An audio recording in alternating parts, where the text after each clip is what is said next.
Today, in the era of constant change, education isn't about learning facts. It requires a blend of practical experience and training to nurture talent.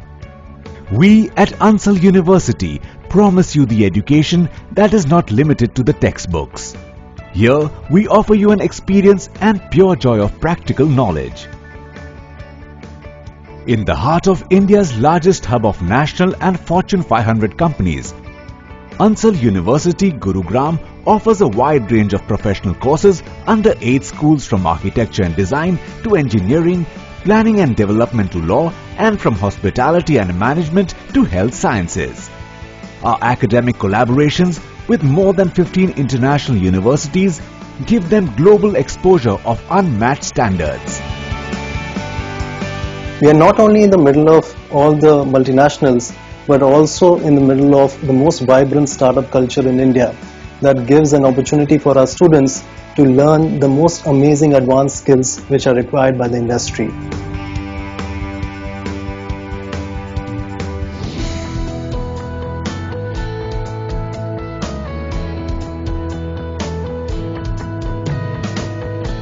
The legacy of Chiranjeev Charitable Trust in the realm of higher education goes back to 1989. This was a time when, to bridge the gap in Indian architectural education, Mr. Sushil Ansal laid the foundation of Sushant School of Art and Architecture. Under the guidance of Padma Shri M.M. Rana, the late fellow of Frank Lloyd Wright Foundation, the school made its mark in the field of architectural education. The trust expanded to establish the Ansal Institute of Technology in the year 2000. The Sushant School of Design was instituted a decade later in 2010. It was in the year 2012 when Sushant School of Institutions came under the Ansal University.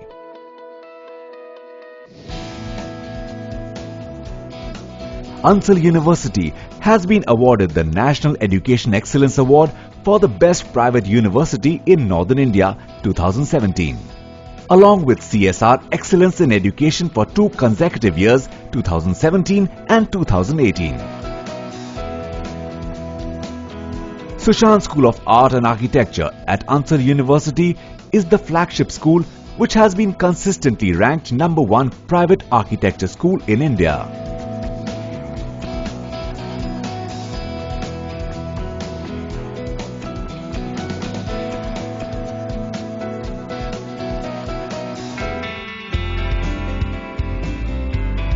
At Ansal University, the course curriculum is designed as per the industry demand, which makes our students industry ready. We are a 30-year-old school with an enormous network of alumni who are settled all over the world. We offer BArch program and 4 master's programs. These programs are accredited by Council of Architecture. We are also positioning our school internationally, so we work very closely with the University of Westminster and Bartlett. I feel architecture is what is learned in conversations with our teachers, with the faculty, with other people in the same field.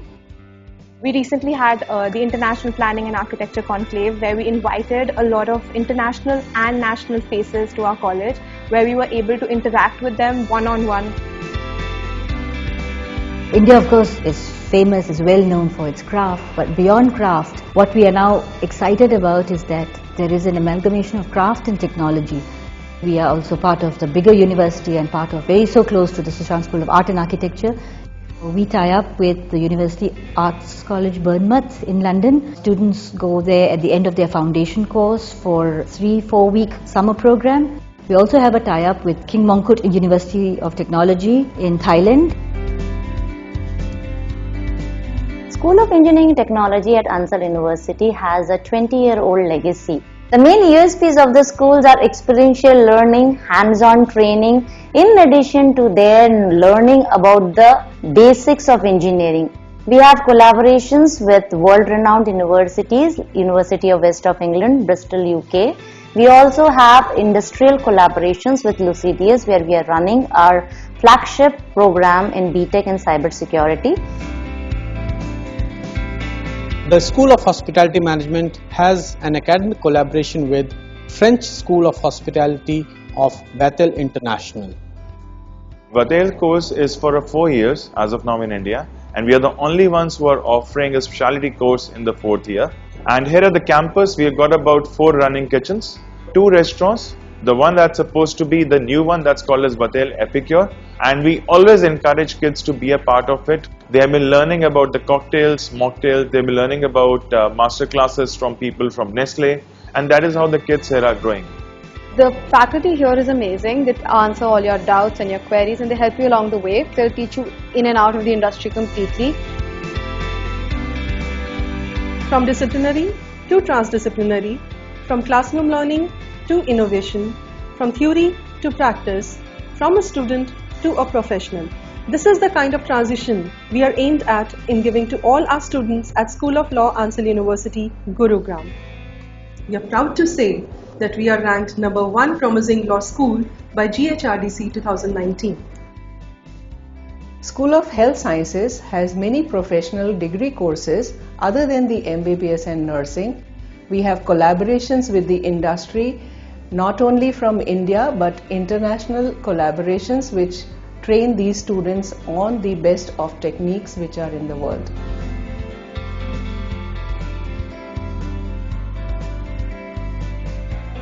Shushan School of Business at Ansal University is a new age business school which prides itself for its experiential learning and high class teaching pedagogy. Shushan School of Business has some amazing tie-ups, one of which is with the University of Warwick, UK. We have also tied up with organizations like SEMA of UK, ACCA of UK and the Institute of Analytics in UK.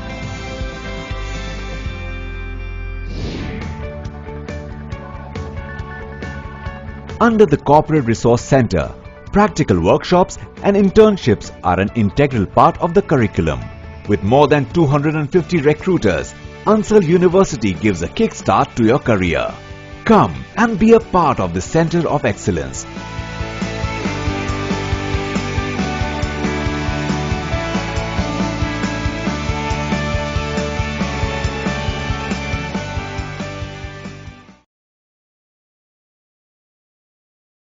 Good evening. What a wonderful Saturday evening it is.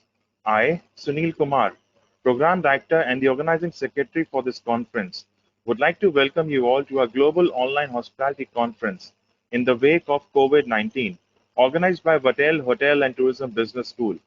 I can see a lot of participants coming in. We shall be starting in a short time, so please stay logged in. Please note, in case you have any question in mind, please raise your hand or write your question in the questions of the chat box given. And we shall be taking it up during the Q&A session at the end of each panel discussion. And now, I would like to invite Mr. Kulmohan Singh to initiate the inaugural session. Kulmohan sir.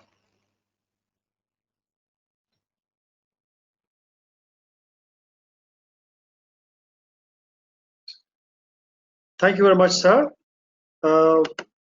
My dear ladies and gentlemen, good evening to you all. It gives me immense pleasure to welcome you to this unique conference which has been organized to deliberate upon the deep concern that the entire world is currently having to face and to try and visualize how the after effects of this situation would change the way we work, the way we live, and the way we conduct our business and commercial obligations.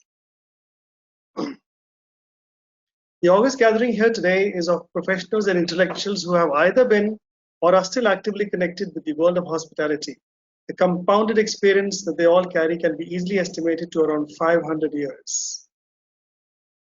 I'm sure as the conference progresses, you will get to know more about the speakers and about the value that they are going to add to the subject being discussed.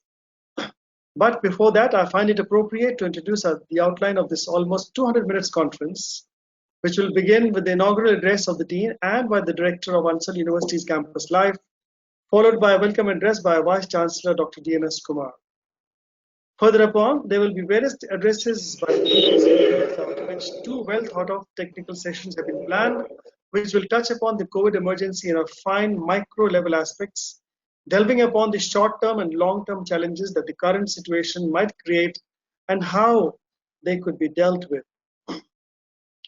All your questions related to the subject will be duly answered by the industry experts participating in this conference, and I sincerely request you to remain associated with this conference till the very end. You may put up your question in the chat box of the conference, or in case you wish to address it to a particular member of the panel, kindly do raise your hand and speak up. For starters, I'd like to invite our Dean, Vatel Hotel and Tourism Business School, who possesses a unique combination of being a chef, having been decorated with a PhD in the world of culinary arts. Dr. Garima Prakash has to her credit a wide range of international experience, which she now uses in the vast field of academics. Dr. Prakash, please. Thank you, madam. Sunil sir is going well? Now I invite Mr. Laurent. Thank you, Kulmohan sir. Thank you, Kulmohan sir. Good evening, ladies and gentlemen, and a warm welcome to all. COVID-19, a new phase of education.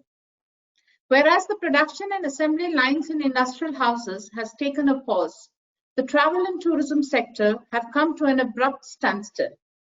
The entertainment industry, cinema halls, theaters, banqueting, conferencing, and meeting, sports, so also the Olympics, which were scheduled in Tokyo this year, have had to succumb to the brutality of COVID-19.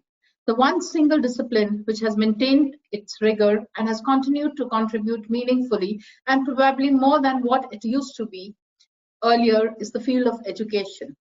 The situation of the days of Gurukul, the era in which students used to devote a major part of their day in an atmosphere of learning, appears to be being relived now, as the houses have been transformed into learning centers and the students, besides attending classes, are being given to work on their own and are being encouraged to innovate novel out-of-the-box ideas.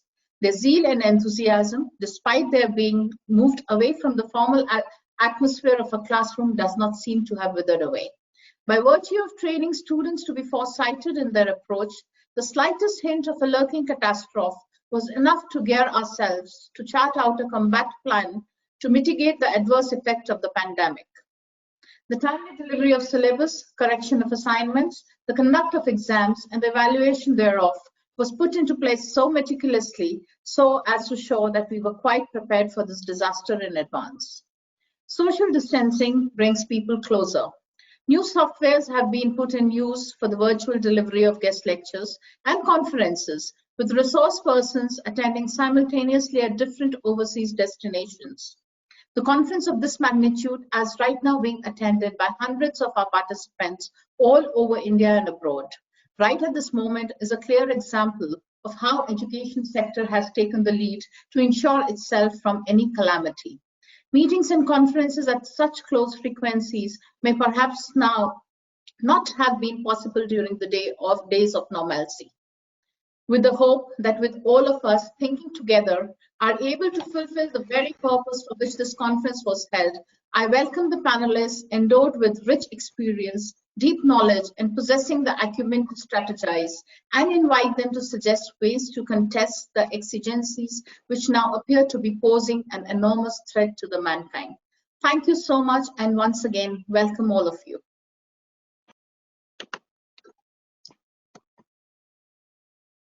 Thank you very much, madam. Now I invite Mr. Laurent Giraud, Director Vatel and Director Campus Life, Ansal University, to kindly deliver his welcome address. Mr. Giraud, please. Thank you, dear Mr. Kulmohan. Thank you very much.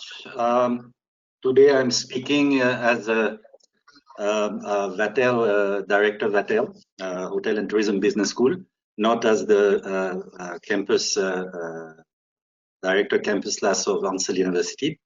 I wish you a very good evening to you all and a very warm welcome to our panelists, our Honorable Vice Chancellor, Professor Dr. D.N.S. Kumar, my colleagues, dear Dr. Garima, the students and the attendees of this conference. Foremost, I want to thank Dr. Garima to organizing this conference, because I have no doubt that with the eminent panelists we have today, all the burning questions that are being asked these days and will be answered today in this conference. I want to talk a bit about the industry. I've been in this industry myself for now more than 35, 40 years. So I've seen quite a lot of things and in different countries, but of course nobody had ever seen something like COVID-19. People say our industry goes back to 15,000 BC, when our ancestors, were providing shelters in their cave to the going buyers and people that were asking for their help, and providing probably some kind of food to them. They were probably the first hoteliers. So we are not here since yesterday. We have been thriving since centuries through the Roman Empire, when people were frequenting Thermopolia, or the Japanese Rikian in the 6th century, or the abbeys in Europe during the Middle Age, where people used to stay when they were traveling. So, this hospitality industry exists since millenniums. Our industry has seen many crises. The closest to us, probably the First and Second World War, the 29 Great Depression in the US, and lately the worldwide depression and recession of 2008. Despite these all adverse circumstances, and we've always bounced back. We've always came back out and probably stronger out of every challenges. Why? I think because first, we are a really resilient bunch. I think all of us hoteliers and restaurateurs of the world, we are resilient. We want to survive and make sure that we continue enjoying what we share with our customers. We propose also services that have become essential to human needs in our society today. We are flexible, we adapt, we are experts of new concepts and trends after all. We have successfully over the years adapted our services to cater simultaneously to various generations, from the baby boomers to the Generation Z that now is entering the market. That's our strength. The diversity of our industry is also our strength. We have today lots of things in the hospitality and tourism industry. It's not about hotels anymore or restaurants. There are all sorts of tourism. In India, we are lucky because let's say that COVID-19 lasts for some time. Of course, we'll have less people coming from outside, less tourism from foreign countries, but we'll still have domestic tourism, which is very, very strong. Domestic tourism, be it the tourism of leisure or the business tourism, will still be there. We have a fantastic wedding industry, which of course for now has been put on the side, but I don't doubt 1 second that this will start and will go even bigger. So there are a lot of things we have on our side in India on itself. Not all of our industry will resume immediately or will recover immediately. Airlines will probably struggle longer, stand alone maybe less. I think human beings have a greater ability to forget than remember. I think people will resume living, especially after this lockdown. Now it's been 8 weeks, the entire world is locked down, and I think when people are going to come out of this, they'll want to go back to their life and basically, consume again and consume hospitality, no doubt about that. It's probably also an opportunity to rethink our industry and maybe the way we propose tourism and the way people consume tourism. The COVID crisis might generate new forms of tourism, more sustainable, maybe more equitable. Trends have already changed, especially in Europe, where distances are comparatively less and there are more options than just flying. And now a lot of people have decided that instead of going to this exotic destination, they will stay closer to their home and they'll use train rather than move by plane because maybe they're more conscious about their carbon footprint. So things are changing already, and no doubt that they will still change. Have we seen also maybe a certain end of a certain mass tourism, which sometimes is nefarious, has nefarious effect on local ecosystem, like in Thailand or like in Venice, for some example? So will that change also? Will we see changes in that? To say we were not ready for this COVID-19 is of course a gross understatement. So we need to be, I think, better prepared for the worst in the future. And I think it's the role of academic institutions like Ansal University and Vatel Hotel and Tourism Business School to get the students better prepared for such a things. At Vatel and Ansal University, we already have included in our curriculum years back subjects such as current events, training our students to understand and how to respond to positive or nefarious effects that can happen because of events at home or abroad.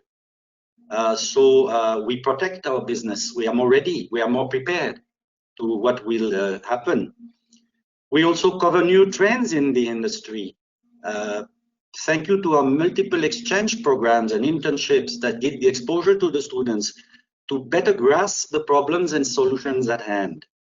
Our network of 35,000 alumni is also a wonderful help in the matter because they are eyes and ears. So we have a sort of a permanent live feed of the industry worldwide. I also want to share with you, and I'll finish on this, that Vatel Corporate has had a wonderful idea a few weeks back. They actually have opened their learning platform to the industry, to our partners. So every hotels we work with or not, we will share a link to the Vatel platform where your employees, which are actually not really on the job because of the circumstances of COVID, can log in for free and follow some different courses, mostly on development of personality and other things, on customer service in English, in French, and in Spanish. And that is totally free of cost. It's something that as Vatel has put together so that the industry and the teaching environments and teaching institutions are hands in hands together, because at the end of the day, the industry and the teaching institutions are very much linked, and this bond is important to all of us. So I welcome again all our speakers, and I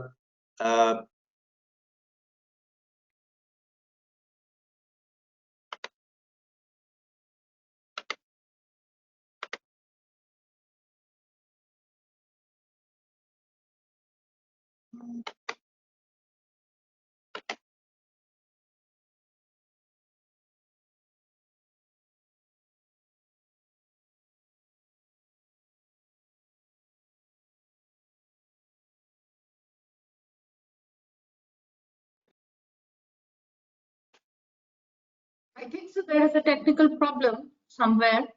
Kulman sir, can you resume now? I think so. Okay. Laura sir was almost finished with his speech. Okay. I think so. Yes, please. Thank you, Laura sir. Thank you, Laura sir. I now take this opportunity of introducing Dr. DNS Kumar, our beloved Vice Chancellor. Dr. Kumar is a PhD from Karnataka University and a fellow from the Indian Institute of Valuers. He is currently pursuing CPA from the Pennsylvania SBA, USA. Dr. Kumar has been a professor of finance and has held various challenging assignments, amongst which, to name a few, Director, Center for Research Projects and Chairman, Christ University Academic Staff College. Director, Continuing Education at the Institute of Finance and International Management, Bangalore. Dr. Kumar brings with him a rich and distinguished 29 years experience in the field of academics and has been a consultant for various projects with the industry and with the government departments. Dr. Kumar, please. Thank you, sir. Now I invite our first keynote speaker and take the immense pleasure to introduce him. Mr. Sunil Mathur. Mr. Mathur is a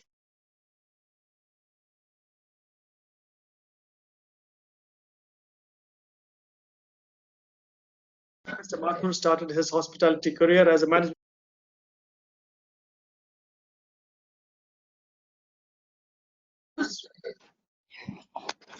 Good morning, sir. Dr. DNS Kumar, sir, has joined in. Okay, okay. Sir, please. Hello. Hello. Yes, sir, you're you're audible. audible. Yeah. You're audible, sir, please. Yeah. Good evening to everybody. On behalf of Ansal University and my personal, I extend a warm welcome to all the participants to this global conference on hospitality. At the outset, I must put on record, over the last 1.5 months, I'm able to see a lot of industrial executives, particularly from the field of hospitality, have pitched in several deliberations and discussions along with the students and other learners. And to this conference also, we have 11 distinguished speakers who will be talking on various aspects of hospitality management. Having said that, let me call a couple of names from the distinguished speakers that we have. We have Mr. Sunil Mathur, Sajid, Mr. Mohan, and others. Why I'm taking the name, and that too only few names. These are our seniors who have played and who have seen the various phases of life, and we do have. Let us recall our parents, grandparents, and great-grandparents. Across the country and across the world, everybody is talking about COVID-19. Just think yourself, is it that life is always and it should be a rosy one? Is it not we should learn some lessons from the life and from our profession also? Is it not we have to get prepared ourselves for the future by learning the lessons from COVID-19 and all? We also should recall COVID-19 is not the new one. Like this, in the past several pandemics have come, and civilization across India and outside India also has addressed.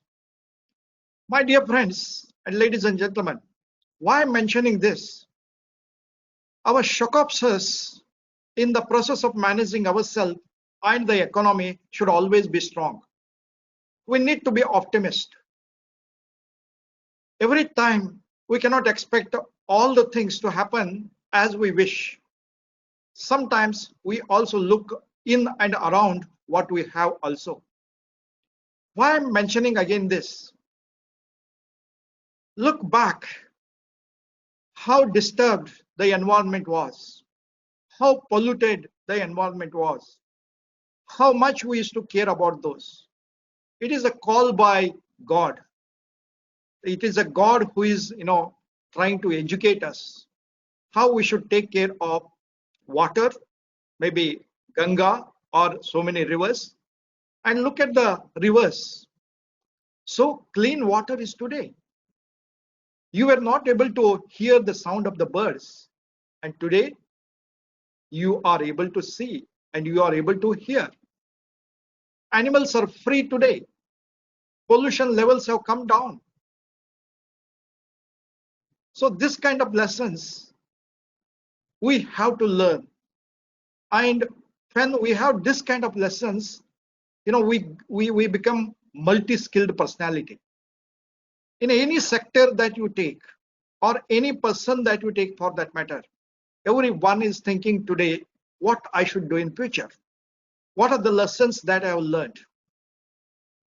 Coming to hospitality management or hospitality sector per se, it is not just a hotel. It is a medical tourism, it is a general tourism, it's an educational tourism. And today, we should not be that much worried. The globe is waiting for the economy to get opened. And the economy is going to get opened in a better way. We have very good demographic dividend.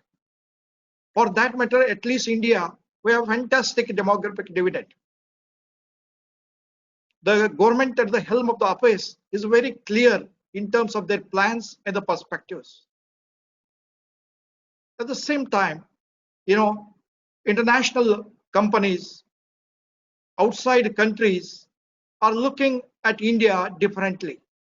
They want to come in a big way. There will be a very good amount of investment.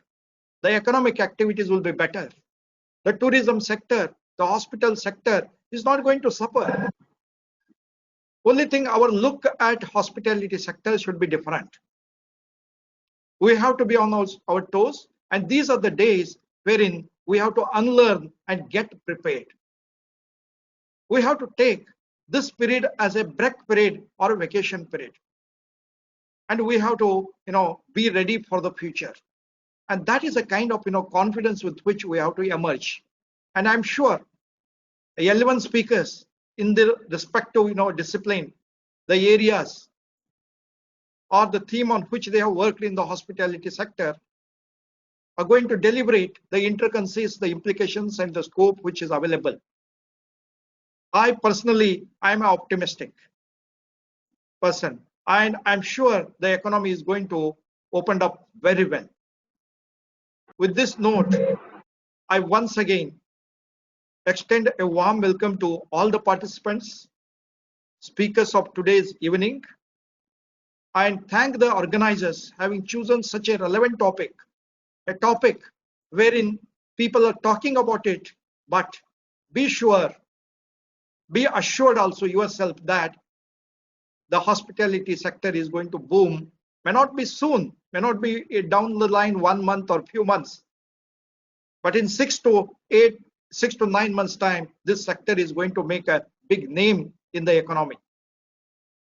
So thank you so much for inviting me and giving me this opportunity to say a few words. Thank you.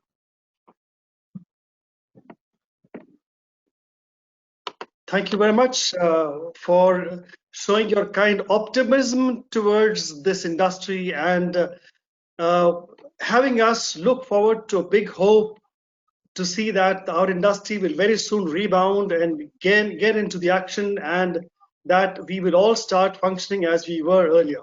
Thank you very much, sir. And I now introduce our first keynote speaker. Now the keynote speakers will speak. Mr. Sunil Mathur is a seasoned, acclaimed business leader with 4 decades of experience in hotel performance and brand growth. A graduate in economics from the Delhi University, Mr. Mathur started his hospitality career as a management trainee with the East India Hotels Oberoi Center for Learning and Development, and has gained useful experience with global brands like Sheraton, Choice Hotels, Ramada, Dusithani, and with top domestic hospitality giants like ITC and Leela Hotels, where he headed their learning and development centers. His experience across multiple market segments has enabled him to be recognized as a complete professional. His views and insights are valued by industry insiders and are regularly sought after by the trade press. Let us then listen to Mr. Mathur. Mr. Mathur, please. Very good evening. Thank you very much, Kulmohan, for a very generous introduction. I would like to thank the Vice Chancellor, Dr. Kumar, Dean of the Hotel School, Dr. Prakash, Laurent Guiraud from Vatel Hotel School. I've met you before. Each and every one in the entire faculty of the hotel school and the students for this opportunity to join you all this evening. In my view, this webinar is happening at a very appropriate time, because we are no longer at the beginnings or at the early stages of this coronavirus pandemic. We know a lot about what is happening. We know a lot about the crippling impact being experienced all over the world, including in India. But the positive thing is that the entire industry simultaneously is now discussing the post-pandemic situation, the reopening of hotels, restructuring of businesses, refinance of businesses, restarting employment. We're coming back and looking positively into the future. And while the mood is one of cautious optimism, there is a whole lot of trepidation, if I can call it that, about what the world will look like when we come out of this situation. And that's why I feel I'm particularly excited with the timing of this webinar. I'd like to thank the organizers for taking the lead in putting this together at this point of time. Let me paint a quick overview for everyone to understand the background in which we are having this discussion. In our industry of hospitality, the big picture at this time is an entirely unprecedented one. Hospitality businesses in the whole world are just shut. It is not just a national problem in India. In earlier times, whenever a crisis came upon us, 9/11, outbreak of war, and things like those are fresh in my memory, very clear. Different parts of the world experienced different degrees of distress in industry. This time, we have a truly global problem that has hit every corner of the world with uniform intensity. Country or continent, we are all in the same boat. It's a crisis like nothing in the past. I will not call it a collapse, as if the world is coming to an end. No, because I feel we can and we will come out of this. Of course, it's quite clear that the world is very, very likely to be a different place from now onwards. What is the current picture at this time? Over so many decades, and I'd like to give you my point of view on this, over so many decades of economic and industrial change and development, and it is not different for us in the industry of hospitality, we have become so engrossed by our focused vision of hotels that we only see our own hospitality vertical as an end in itself, somewhat. As if the hospitality industry existed on its own solo platforms. We would go deeper and deeper into creating functional excellence, for example, F&B or culinary excellence, mastering of room revenue, technological excellence, service excellence, and so on.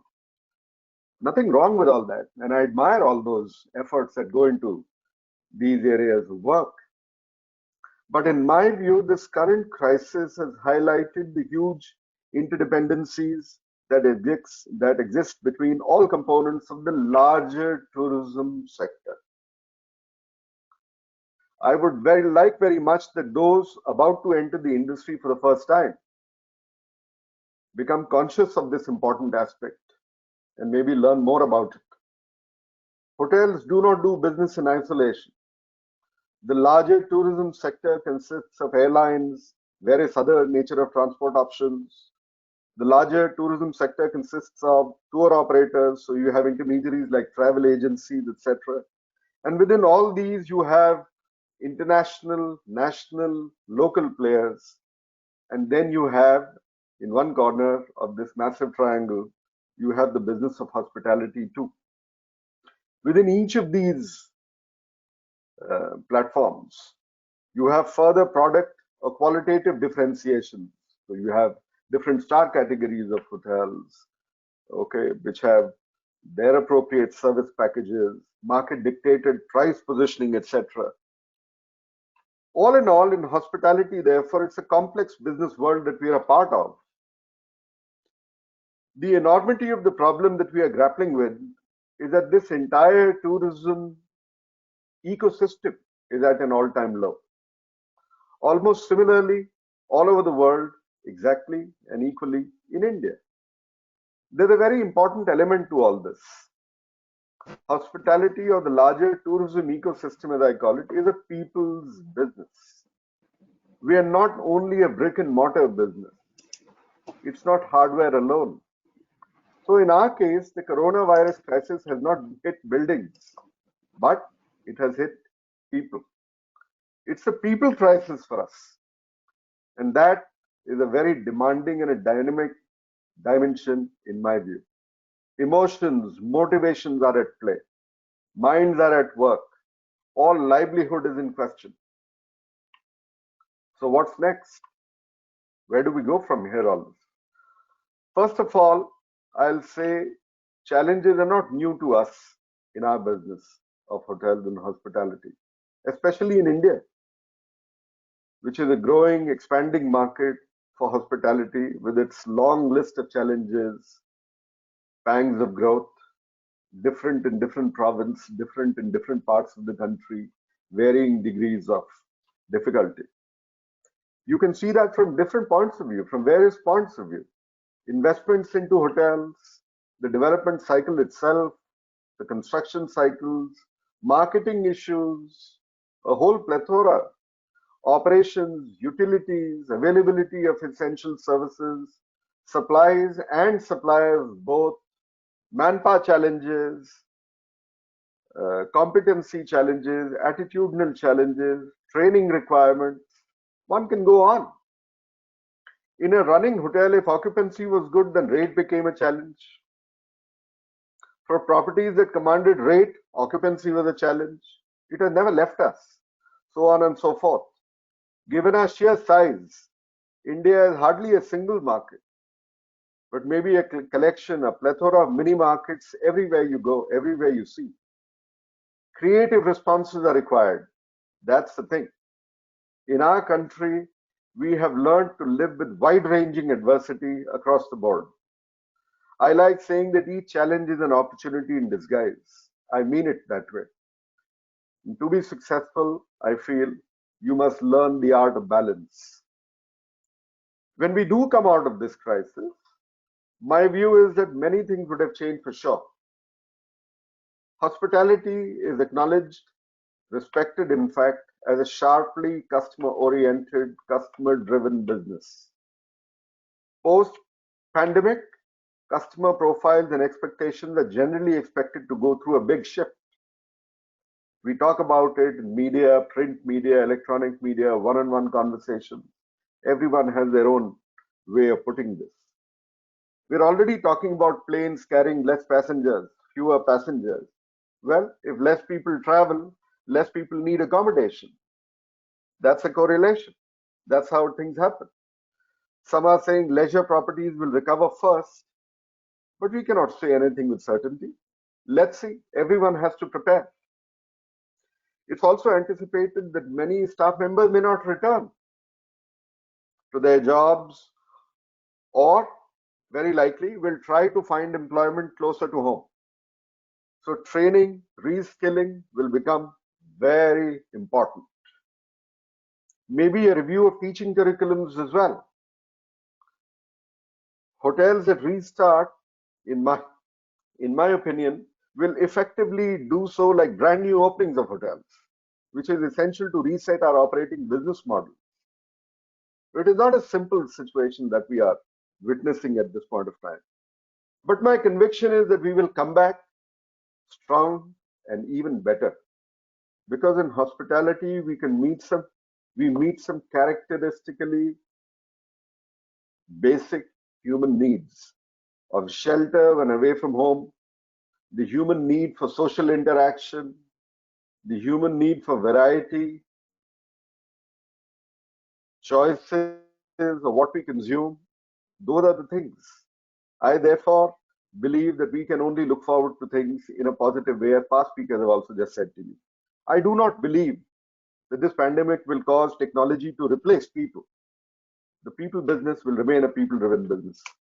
In closing, therefore, I'll say that the silver lining, the way I see it, is that we will still be a people business.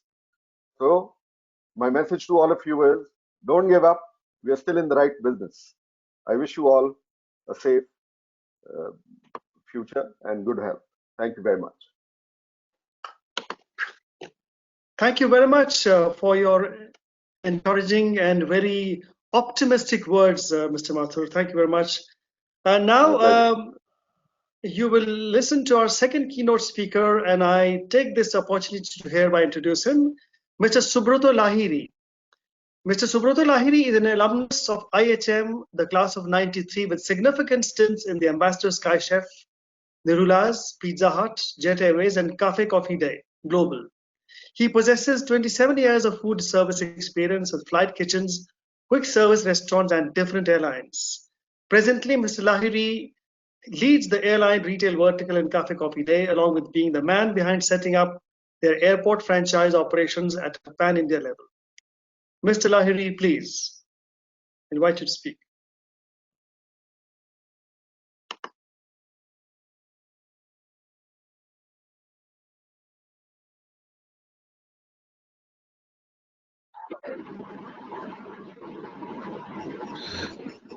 Am I audible? So 6th August 1945, the time was 8:15 in the morning. The approximate location. Could you please switch on your webcam, please? Can you see me?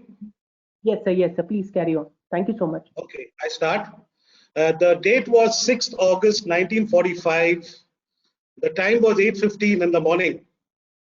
The location was 600 meters above ground level. A 16-kiloton nuclear bomb was launched over Hiroshima. It was called the Little Boy. And what did the little boy do? 80,000 people died instantly, vaporized. 141,000 people died later. The city reduced to a rubble. The better part of the city annihilated. What happens the next day? 1 day later, power is restored. 2 days later, Bank of Japan starts operations. 4 days later, water supply starts. 7 days later, telephone lines are restored. This, in my way, is the last word of combating an emergency and getting back to normal. Respected faculty, distinguished co-speakers, and dear students, good evening. So today we are here to talk about the coping mechanism put in place by the hospitality industry. I come from Cafe Coffee Day, and we are the largest F&B chain in India for a very long time. So in this critical period, what are we doing? For us, the two most important things that we need to keep in touch and work on is A, our people, second is our customers. So what are we doing with our people? We believe that our human resources must be kept motivated, and by motivated, I don't want to sound cliched. By motivated, I mean constantly keeping in touch with them, constantly letting them know what are our plans, what are we doing, constantly sharing the bad news with them as well as to how sales are falling or how stores are faring. And we have our share of COVID warriors, because some of our stores are open, our delivery channels are open, our takeaway channels are open, and we celebrate them every day. Apart from that, we believe that when in your lean, do some clean, and nothing can be more important than cleaning training, cleaning and cleaning and cleaning. Another thing we do is that when there is rain, you go and do some train. So this is a time that we are using to train our staff on the challenges to come, the new products being developed. So that talks about the staff. The second thing that we are focusing is our customers. So we are keeping in touch with the customers, letting them know as and when our stores open, as and when our stores close. As you know that we are a bean to cup concept. So we take them on virtual tours of our plantations, of our estates, of our coffee roasting plants, and keep them engaged. That is the key. So now coming to the hospitality sector, I'm talking about hotels in particular. I have a suggestion or two for hotels to cope up at this difficult period. I come from an airline background. I've spent the major part of my life with the aviation industry, and in about a decade back, what helped aviation in a big way, vis-a-vis their cash flows were concerned, was ancillary revenue. This is what that hotels need to look big time to survive and tide over this difficult phase. By ancillary revenue, what do I mean? The revenue that comes from your non-core operations. So in a hotel, the core operations would be food and beverage, would be accommodation operations, and would be small things like a spa or a swimming pool or a barber shop, or as things may be. So now with the basic challenge which is staring with us as that immediately the filling of the rooms might be a challenge. And secondly, F&B, the new standards that's going to come and how people would be excited enough to go for an F&B experience in a five-star hotel. My suggestion is that why can't the five-star hotel go to a customer's house? Say, for example, nobody thought that in the aviation industry people would have to buy for food. They always traveled and food was the moment of truth and the high point of air travel. And now the high point of air travel is people have to buy food. Likewise, and now 80% of Indian aviation, you have to buy food. So that is how customers have adapted to it. So coming back to the hotels, a fine and experience, you got your chefs, you got your servers, you got your equipment. You can always go to the guest house and do a dining experience with the guests, and you have the database whose birthday it is, whose anniversary it is. At the same time, cakes. Let me give you an example about cakes, and this is an amazing trivia we came across. In our delivery business during the COVID period, the top selling item in the food category was cakes. Poor Mary Anthony, she had to be guillotined when she said, when you don't have food, you eat cakes. And here you have a situation that cake sells. Anyways, parking that aside, I think that for the government, they need to do something as well that is going to really kickstart the economy, and that is going to add to consumptions. And what I might tell you might sound a little far-fetched, but this is vetted by Dr. Subramanian Swamy for the last maybe 10, 20 years, is abolish income tax for the next 1 year. Sounds shocking? True. The income tax kitty of our country is about 4.55 lakh crores. And if that doesn't come for 1 year, where does this money come from? Our 5G license is going for 5.55 lakh crores, which is going to be anytime soon. And I'm not talking about the coal blocks and the other things. So these bounties of Mother Nature can be used to waive off income tax. And the moment income tax have been waived, be it Germany, be it Japan, and be it a few more countries, consumption has immediately gone up. And the moment consumption goes up, everything else falls in place. And even if it is not spent and if it is saved, that is good enough as well. So with that, I shared my thoughts as to what can be done in the immediate future for the hotels, what we are doing as a company, and what should be the economic package that, in my opinion, would be a good thing to do to kickstart operations. So students, feel free to ask me any questions that you might have in the Q&A session, and I'll be delighted to answer you then. Once again, I respected the respected faculty members to have me on this webinar, and it's been an absolute pleasure to be here. Have a good evening. Thank you very much, Mr. Lahiri, for your very inspiring talk. And now I invite our next keynote speaker and hereby take this opportunity to introduce him, Mr. Srinivas Rao. Mr. Rao is a human resources professional with a Bachelor's of Laws from Osmania University. He is a specialist in labor laws and also holds an undergraduate degree in commerce from Acharya Nagarjuna University. As a hospitality industry expert, Mr. Rao specializes in labor relations, property management systems, and is a master in the process of interviewing hospitality resources. He is currently the Director of Talent and Culture at Accor Hotels, before which he was looking after the HR at Ibis and Novotel Hotels, Bengaluru Tech Park. Mr. Rao, I invite you to kindly say a few words. Mr. Rao, please. First of all, thank you so much, Kulmohan, and thanks to our senior panelists, which includes even Dr. Kumar, Mr. Sunil, and Mr. Subrato Lahiri, and they spoke very well and they shared it, and the rest of other panel speakers who are part of this conclave. So if you look at overall, actually where we look the current scenario, I'm just going through a lot of magazines and a lot of articles, what we have seen. So today, almost 60 to 65% branded hotels are completely suspended their operations.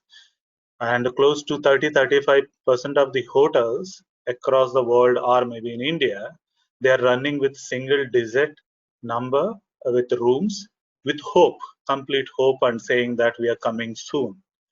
Okay, and some of the key learnings, what exactly we learned here is, so far we are at people friendly, guest friendly, and we are able to give amazing services to the guest.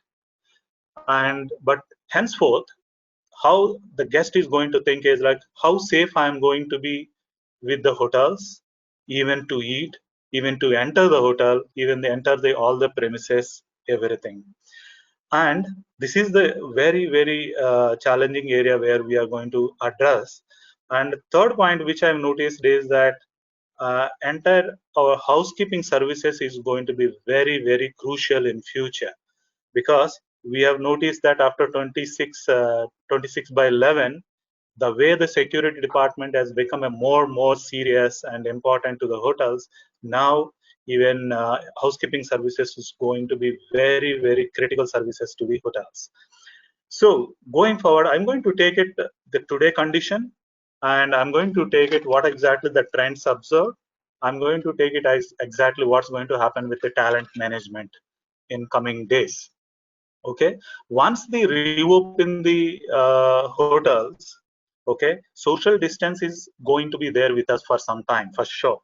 Okay, definitely being in a hotelier, I'm very optimistic and I'm very positive towards that. No, hotels only can uh, uh, participate and maintain the social distancing rules and regulations to ensure that safety and hygiene of the guest who's coming to the hotel.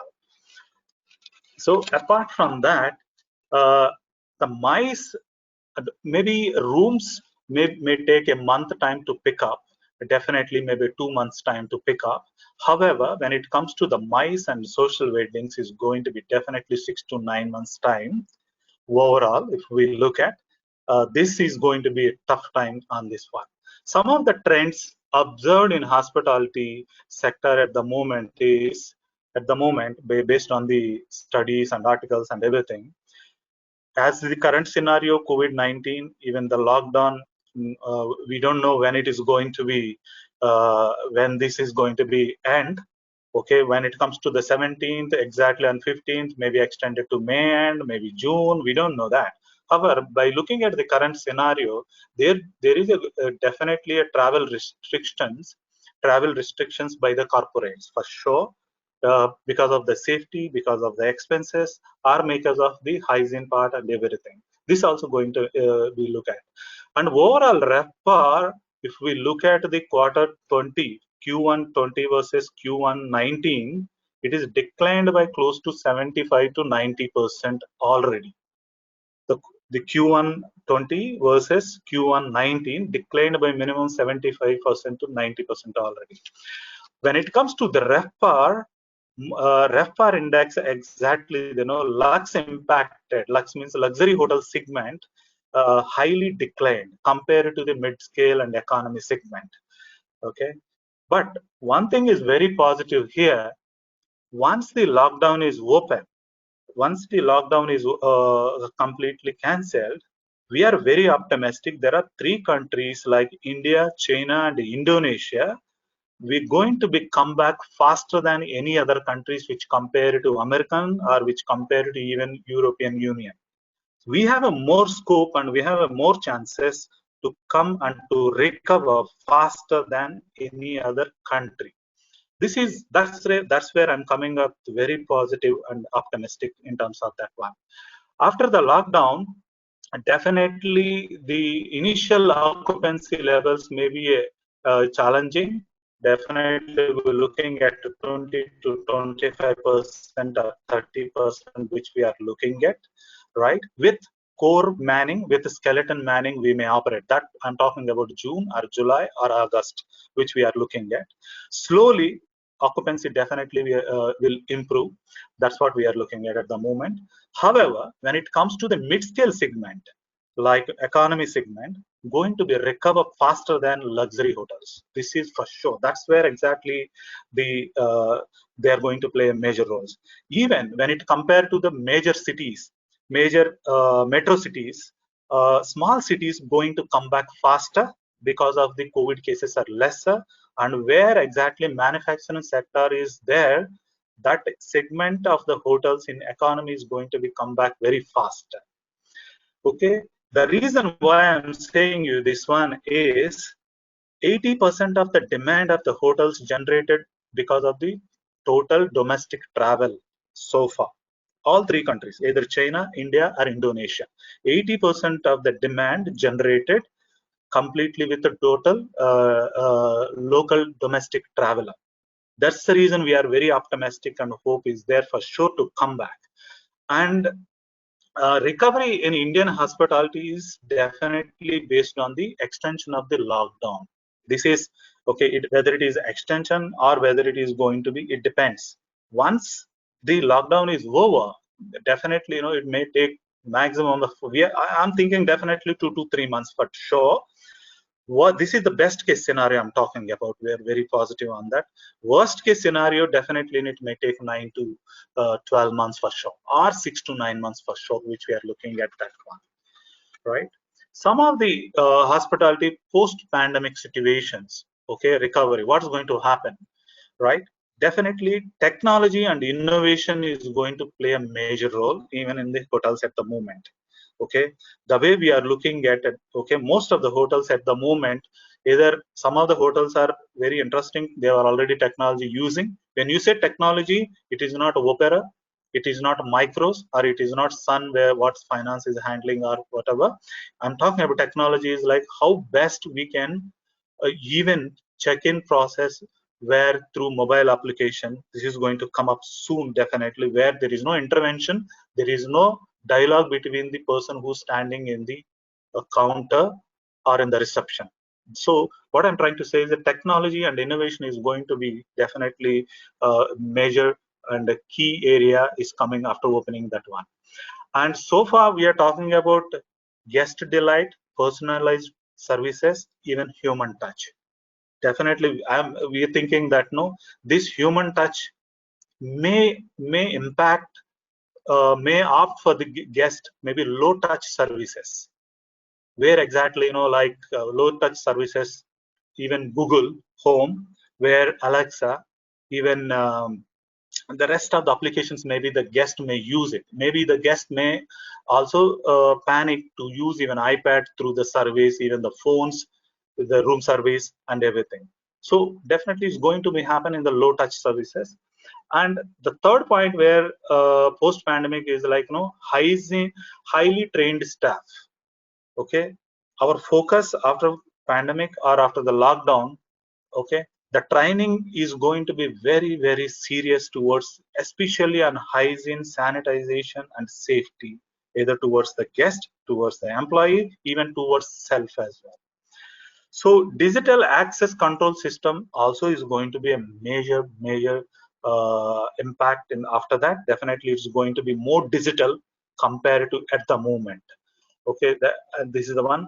And the last point on this one is digital display as well as artificial intelligence also going to play a major role after opening the hotels. When it comes to the last point, what I said, the talent management, at the moment what we are doing is last 1.5 month we started like Connect 1.0, Connect 2.0, Connect 3.0. The overall idea of Connect 1.0 is, or 2.0, 3.0 is to touch with, as Mr. Lahiri already said, that to touch each and every employee, to find out basic about their health, their family condition, what they are in exactly. This is what exactly for the last 45 days, 60 days we are doing it. And second, we are also be very transparent with an employee saying that what's happening in the current scenario, whether it is the business conditions, whether it is salary conditions, whether it is job status, everything we are very transparent with them. Third one, what we are doing is we started engaging all the employees with virtual training, more on hygiene, more on safety, more on sanitization. Even what we have developed a new SOP of employee handbook after opening the hotel, the do's and don'ts, which includes even with the family members. We prepared a complete SOP on that. But what is the scary part is that in future, like I'm talking about Q3, that is from July to and even December. This is Q3 and Q4. Is that it depending on the business? Whatever we are talking today is we are very optimistic and very positive towards we are going to pick up. However, the little bit scary part is that it may impact on a little bit in terms of the right sizing and downsizing overall hotel industry. Definitely it will impact on that one. It means that the people who was having a talent with a multi-skilled talent, they have more chances to stay back, to retain back by any hotelier. However, unnecessary positions are expensive. Going to be what I'm trying to say is that going forward is a little bit scary, and a little bit more worrying factor is that each and every company is looking at downsizing, even right sizing that one. So here multitasking is going to be a big player, and the people who's having more talent with multitasking. Apart from that, and it may happen rotation of the employees between the departments going to be happen for sure. Mentally we need to prepare even our students, our external, even our internal employees. That's what we are talking about, even existing our 10 members. And definitely, and it is going to be a little bit time taking, especially on IIT's part, even management, trainees, recruitment and joining part in this year.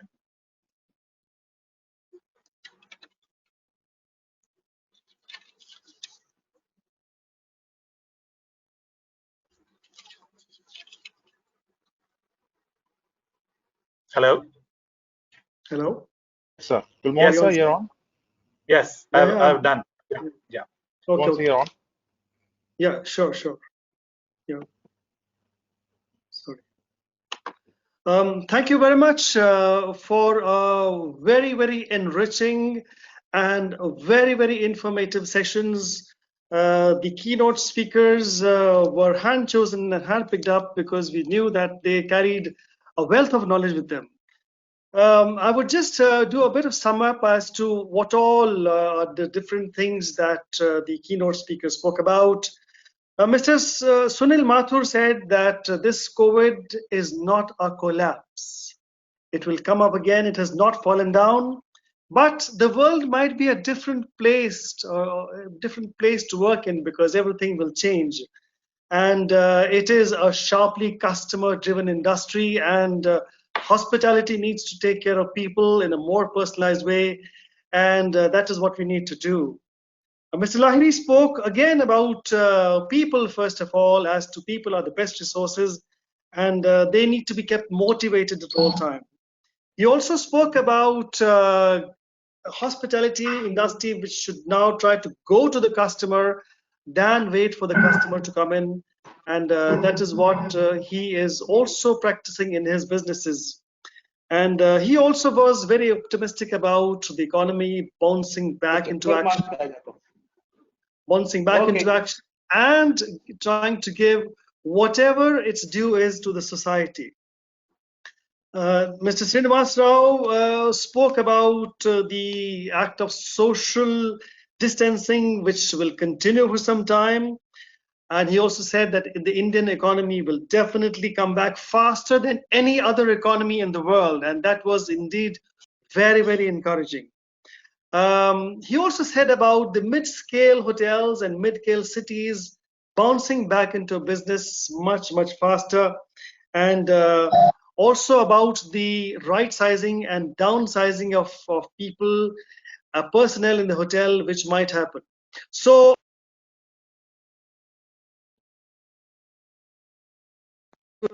and something very concrete about what is going to happen. And that, I think, was a brilliant and very enriching session of having these keynote speakers to talk. Thank you all very much, my dear sirs. Now is the time for the technical session number 1. And I invite my colleague, Ms. Chandana Paul, to take over from me and take the session forward. Ms. Chandana Paul, please. Thank you, Mr. Kulmohan. Good evening, everyone. I, Chandana Paul, Assistant Professor, Vatel Hotel and Tourism Business School, Ansal University, welcome you all to the technical session 1. I will be the moderator of this session, The theme of the technical session 1 is Hospitality and Tourism Strategy post-COVID-19. I would like to start with a quote on hope by Robert Fulghum. Hope is something which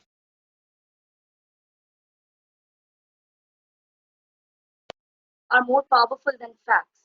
That hope always triumphs over experience.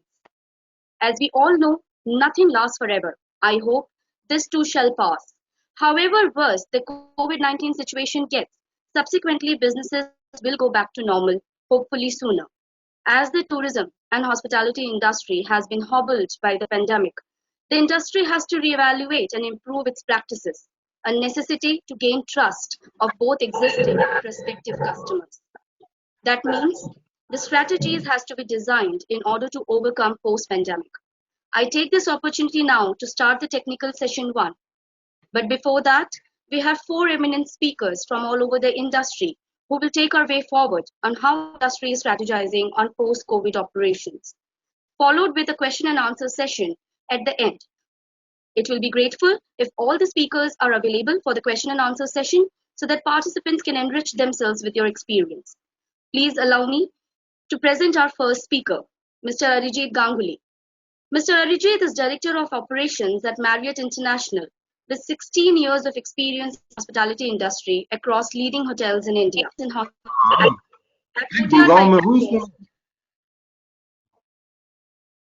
At Courtyard by Marriott Gurugram, he is responsible for managing guest experience, driving rooms and F&B to create an atmosphere that meets and exceeds guest expectations, interfacing with customers on a regular basis to obtain feedback on quality of product, service levels, and overall satisfaction. Mostly all hoteliers have taken these contingency plans very quickly and have already started implementing the same. In the limited 10-minute slot that I have, I will quickly summarize the strategy that I feel as a hoteliers we should be taking it, and in various areas, be it front of the house areas or the heart of the house areas. And post that, I will also discuss that what would be the trend that we could foresee as hoteliers going forward. So to start with, in post COVID-19, we could see phase-wise operations, phase-wise approach to open the the hotels or the hotels that would be operating. When we say phase-wise, we could see that looking at the current scenario, even if we think that the COVID-19 situation would improve and there would be a vaccine maybe 5 months or 6 months time, situations may stabilize. But looking at this time, we see occupancy trend of less than 30% going ahead, and then after that maybe a 30 to 50% and then a 50% beyond. So we could categorize it into phase 1, phase 2, and phase 3. And in phase 1, there would be limited facilities that all hotels would be approaching. Hotels would not be a full-fledged hotels with restaurants operational or lounge operational or above this challenge and make our mark as a hotelier. I'm sure there will be question answer session at the end, and we'll be happy to answer any other questions. Thank you so much. Thank you, Mr. Ganguly, for sharing your views on how safety and security will be taken care of for our guests. Thank you, sir. I may now present to you our second speaker, Mr. Sajid Mahmood. Mr. Sajid is a BA Honours in Economics from Kirori Mal College, University of Delhi. He has a 3-year diploma in Hotel Management from the Institute of Hotel Management, Catering Technology and Intuition, Pusa, New Delhi. He has been associated with various multinational hotel brands like Swellet Personal Suites, General Manager of Country and Suites, Jaipur, Head of the Sales and Marketing of Carlson Hotels in India, Vice President, Marketing Sarovar Hotels Private Limited, Vice President, Development Tricone India Private Limited, and many others. He has won many accolades and recognitions, which includes Carlson General Manager of the Year Award 2007. He has also received Yes I Can Reward for Positive Approach for 2006, and the hotel received Carlson President's Award 2007. Mr. Mahmood, please. Thank you, Garima. It's always a pleasure to speak to the forthcoming hoteliers. So let me get straight into it about what we're going to talk about today. We are passing through a very rare situation where hotels have been totally shut down. This has never happened before.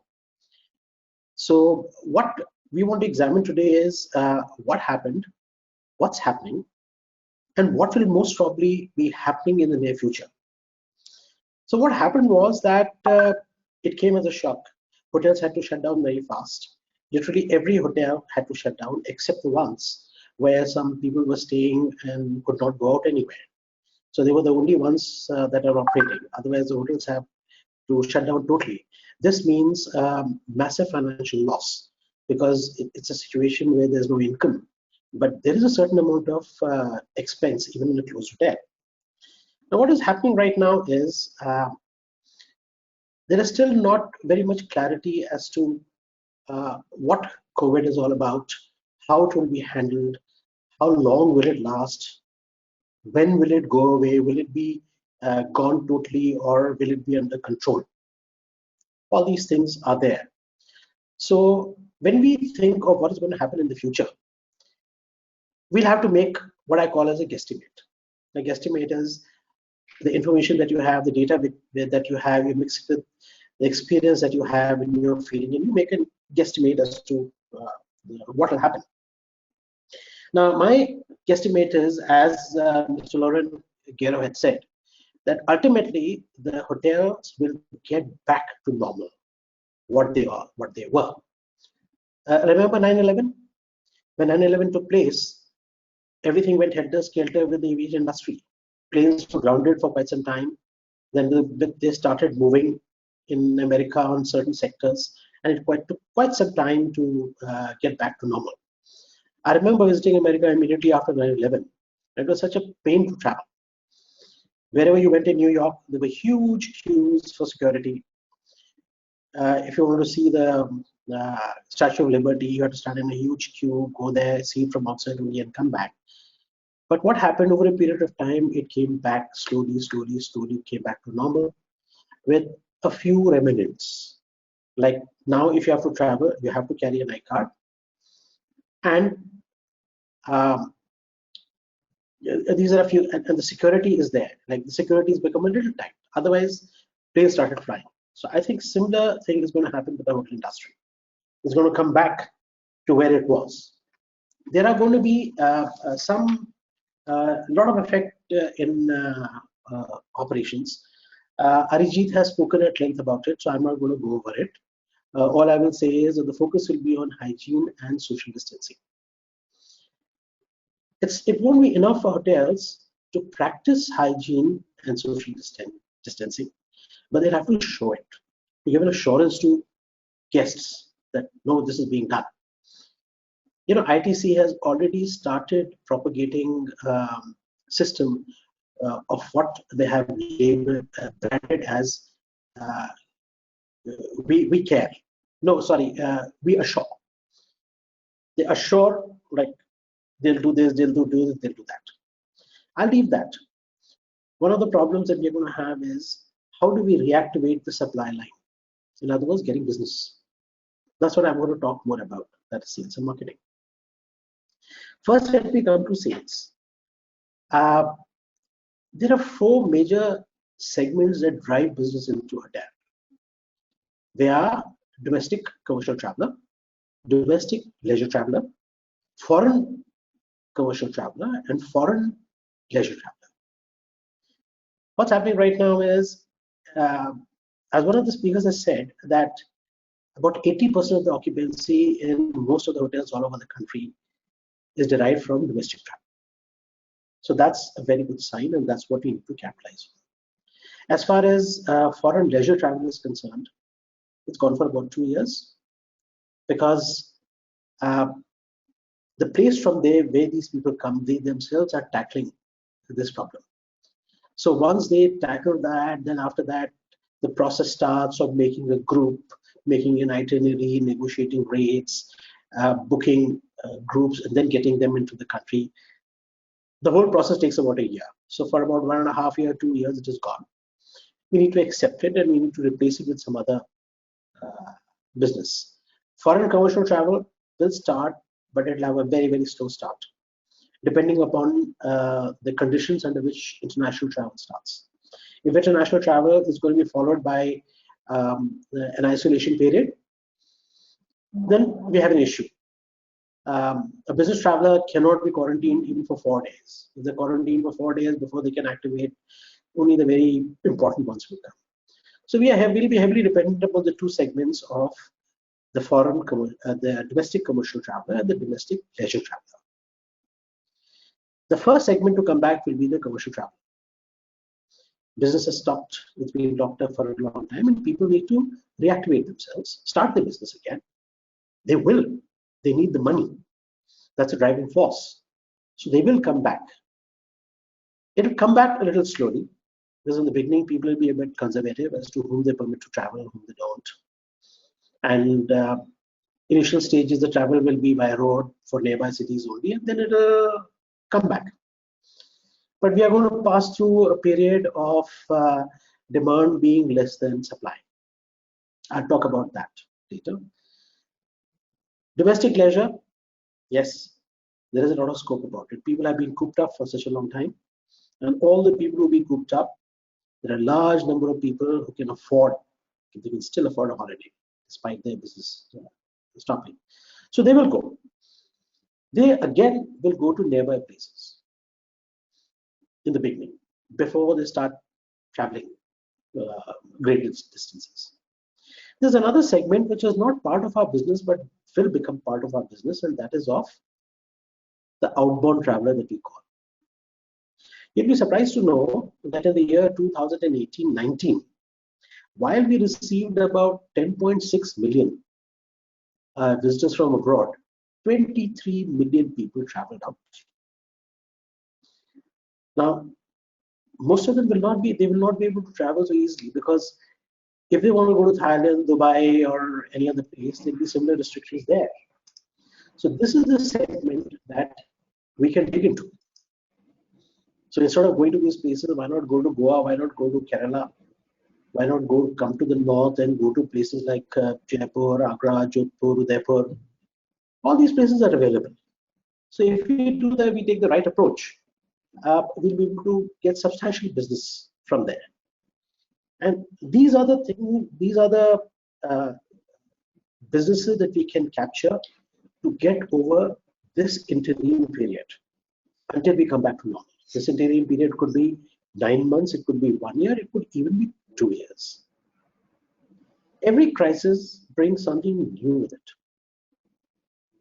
And maybe this crisis will give us an opportunity of creating new segments, like the one that I've just spoken about. Turn the outbound tourist into a domestic tourist. And they will take care of most of the luxury and deluxe categories. One danger that we may face during this period is a price war. Whenever demand is lower than supply, price war takes place. Hotels start vying for their business and lowering their rate. And that leads to hotels losing their quality, because if they don't make money, they're not going to put it back into the hotel. And we may see a number of hotels vanishing during this period. That are more or less very sure about. There are a number of hotels will vanish who are unable to cope with all these things. This needs to be exposed through a lot of promotions, advertising. Print advertising will be very expensive, and it is not so focused nowadays as it is as internet advertising is. They need to get it on the net, various places. And while they're advertising, they need to be COVID conscious. What I mean by being COVID conscious is that your ads should not be showing people hugging each other, dancing with each other, shaking hands.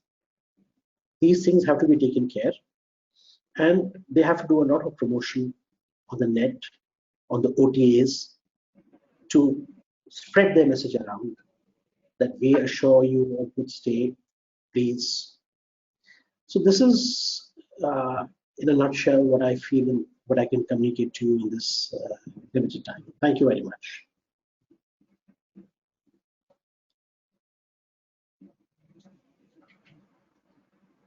Thank you, Mr. Mahmood, on your insights shared with us. I may now present to you our third speaker, Mr. Muralidharan Menon. Mr. Menon is a dynamic executive with comprehensive experience of over 30 years of experience in the hospitality sector, in operations, projects, and renovation with a global network both in development. Instrumental in setting up various hotel projects in Southwest Asia, Pakistan, India, Nepal, Bangladesh, and Colombo, to the tune of 30 active projects, and have successfully designed, developed 23 and opened 5 luxury brands in India. He is adroit at handling functions like project development, process planning, design development for greenfield projects and conversions, all according to international brands. Mr. Menon, over to you, please.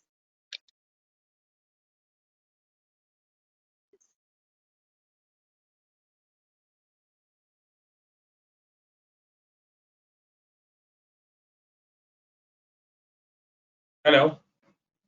Yes, sir, you're audible, sir. Yes, You can you're carry on. on. You're audible. Yes. Right. So, thank you, Chandra. So, good evening, my hospitality colleagues and my dear students. I think a lot has been said on this post-COVID era strategies, visions, activities that could be taking place, etc. So, let me take a different angle to this whole thing.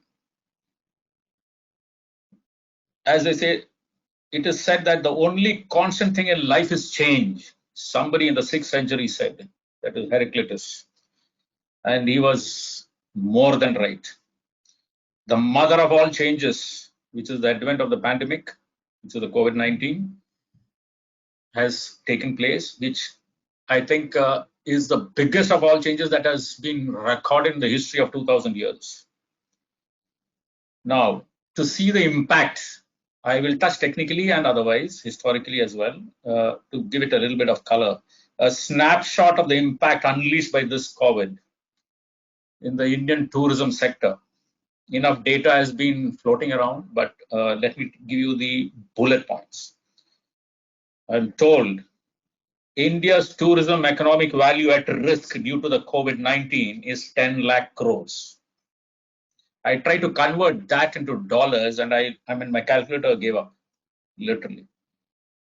The direct and indirect economic impact of this pandemic plus lockdown is 10% of India's GDP. Now that's big. That is even double, 20 lakh crores on an annual basis. So these huge numbers, after some time, loses its meaning, the numbers. So in the process, we have the awakening of a new world order, resulting in a restructuring of the global systems. Now we are coming to the strategic actions envisaged in the post-COVID-19 era. Some of my colleagues have already spelled out in the wake of this pandemic what can be done in the hospitality. So I will try and do a surgical strike on this in terms of concentrating on certain bullet points, which can be expanded later, because the time limit is only 10 minutes and may not do justice to the entire plethora of things that can be envisaged. Number one, this calls for a highly automated production of infrastructure. We are compelled into this because the human interface is at stake because of the pandemic. So in the process, this highly automated production would lower cost, improve quality, lower manpower working hours, resulting in better health and operations, where the human interface is deployed in a better way. Not laid off, but deployed is the word. And in this process, this will not be interrupted should such a crisis hit again. And it's bound to happen. Even if it happens, we will future-proof this. So automation is an inevitability. Now, what does this mean? Now comes in technology. You cannot. Technology has a way of seeping into everybody's life. But now, in the post-pandemic era, it has more significance. Okay, so I'll give you a plethora of jargons which can be translated, like digital room keys, keyless, cardless, bypassing the front desk for check-ins, guest room automation, temperature control, room service ordering, etc. Artificial intelligence, which is based on guest database utilized to activate guest preferences, etc. Automated concierge services. You have bots which you say, which tells, ask anything and we will let you know. And in all these aspects, you will see the missing link, which is the human interface. So that's to come back on that. Then B, the advent of health and hygiene marshals. This is a new jargon, but very effective. We used to have in hospitality EHS, environment, health and safety, fire marshals, etc., etc. Now we have a new terminology called health and hygiene marshals to train staff to spot symptoms in themselves, in other staff, guests, and to take preventive actions. Implementing enhanced hygiene and property cleaning programs, all resulting in a safe workplace. Then comes the next strategy, which is accepting government-related quarantine business, which is happening as we speak. I know of several hotels in the capital, in the NCR region, where there's one hotel which has 200 rooms, almost 250 rooms, which are housing doctors. They check out in the morning, go to the hospitals and come back in the evening. So that is another quarantine business. So this is in the terms of revenue generation. Next point to note, given that this is unlikely to be the last such epidemic, we have to work out a crisis management program for the organization. So a lot of corporates in the hospitality sector have put their heads together and come out with several plans. There is a common denominator for all these plans, which can be shared in the hotel association. Next part, which I would like to draw the attention is owners of hotels. There are management companies and there are owners. So hotel owners should expect shortfalls against budgeted performance, factoring such epidemics, and increase their expenditure budget for such emergencies. I think we have to, we as operators, I'm speaking from the operator standpoint, have to advise, and I think hotel owners understand this, that we have to advise them and make them wise and talk about these emergency points. This is a pain point for them, but nevertheless very, very important. Okay, now let's look at a typical, I'll just take a model of a check-in of the hotel services in a post-COVID-19 era. Right. A typical guest check-in process works like this. The overall legend says we care. So we care starting from your arrival, 2 guests at a time. You use safety using QR codes. You have a safe driver, you have a safe customer. Then there is a thorough disinfection of the vehicle, protection gear in vehicle, one-time usage of PPE, which is a personal protective equipment. I'm going step by step as a template for a workout. Next, we care at the check-in point. At the check-in point, when they step out of the car, the protective gear available, the temperature check that takes place, the luggage disinfection that takes place, and of course, the famous world-renowned Namaste greeting, which is untouched yet communicating on the, if you put a technological terminology, it's like a Wi-Fi, okay? You don't communicate on the touch contact, it's just the Namaste. And we are masters in this. So we are the originators of this rather. Namaste greeting, then a mobile check-in, and then the digital payment. So you pass the front office. Then the second part of your movement. We say we care for your movement. Aesthetic markings outside elevators. Sanitizers at every lift landing. 2 guests at a time in an elevator. So there this is the motion of a guest moving into the infrastructure of a hospital, of a hotel. Next, we look at the concept in the rooms. We care while you sleep safe. What do? Periodic cleaning records.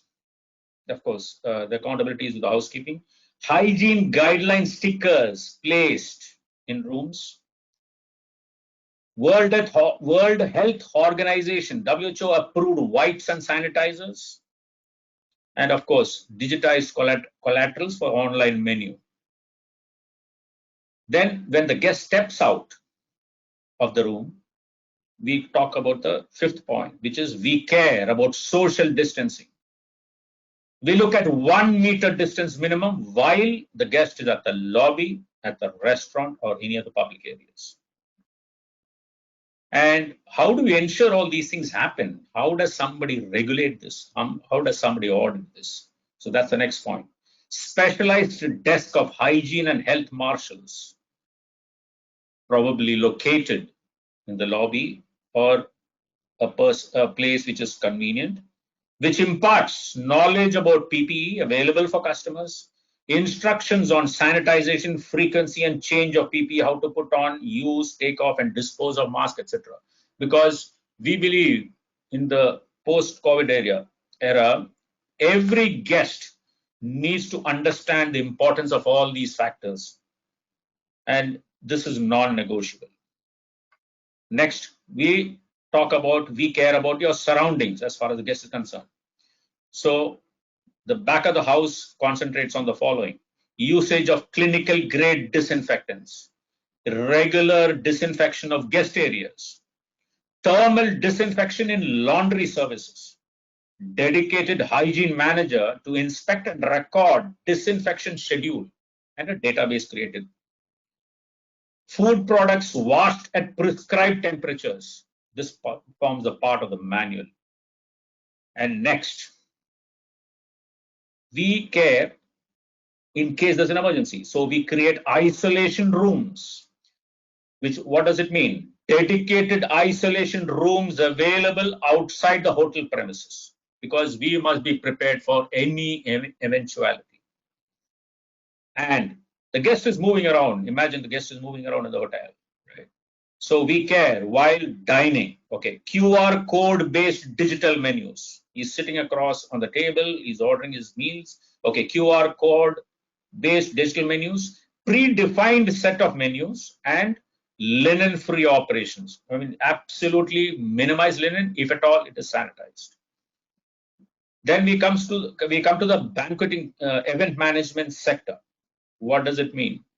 Incorporating set menus, sanitized banqueting amenities, clutter-free meeting setup, redefined seating layouts with the proper distances which is being maintained. Right. Now, so far, so good as far as the guest interface is concerned. Now, let's step back into the back of the house for our internal customer or our associates or our staff, as whatever you may give the nomenclature. Arogya setup application downloaded by all associates, all staff, compulsory. This, I mean, I know by now most of you know what this app is for, and it's a sheet, it's a shield for you to protect yourself from the virus. Tells you who's the nearest pain point in terms of the virus. For those of you who know this. So this is non-negotiable. All staff have to download this app. Then comprehensive training on safety and hygiene for all staff or all associates. Regular health checkup by doctors and regular temperature checks. Now this is only some of the bullet points that I put across. There's much more. Within the limited time, I can't spell out the whole thing. So I thought I'll select these as some of the important vital points. Now, there are certain items which go into the hotel in terms of the technicalities. The most significant of that is the HVAC system, heating, ventilation, and air conditioning of a hotel. If you design this in the post-COVID era, you can say, if you neglect it, you can kill. It's as simple as that. It's black and white. There's no gray here. Now, what is it? Now, we have ISHRE, the Indian Society for Heating, Refrigeration and Air Conditioning Association Engineers, which is a branch of the international ASHRE, which is the American system, right? They have come out with a guidance document. And that document is going to be the Bible for all the technical operations of every hotel, be it a 1-star, be it a 5-star.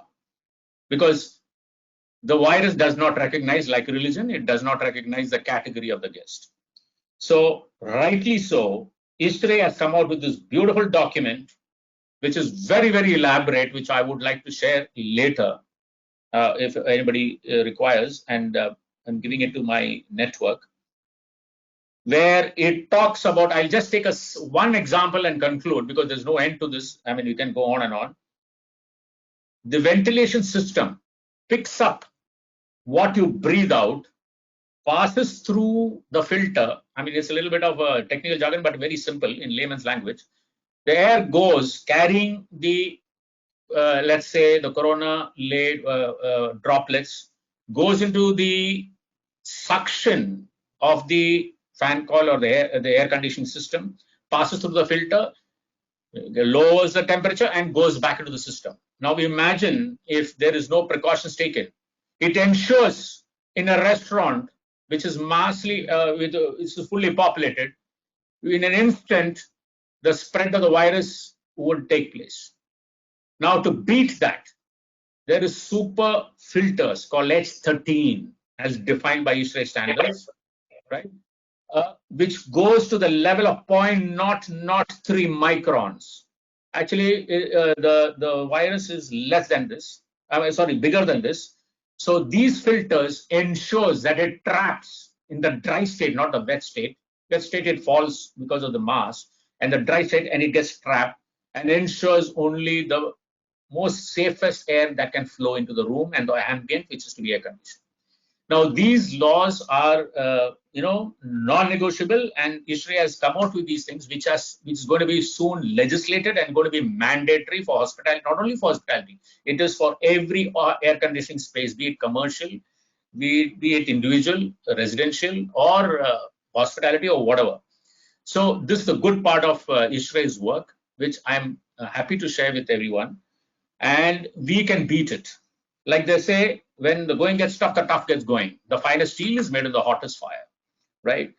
So this is a collection of nuggets focused on the bringing out the strategies that we can follow in the post-COVID era.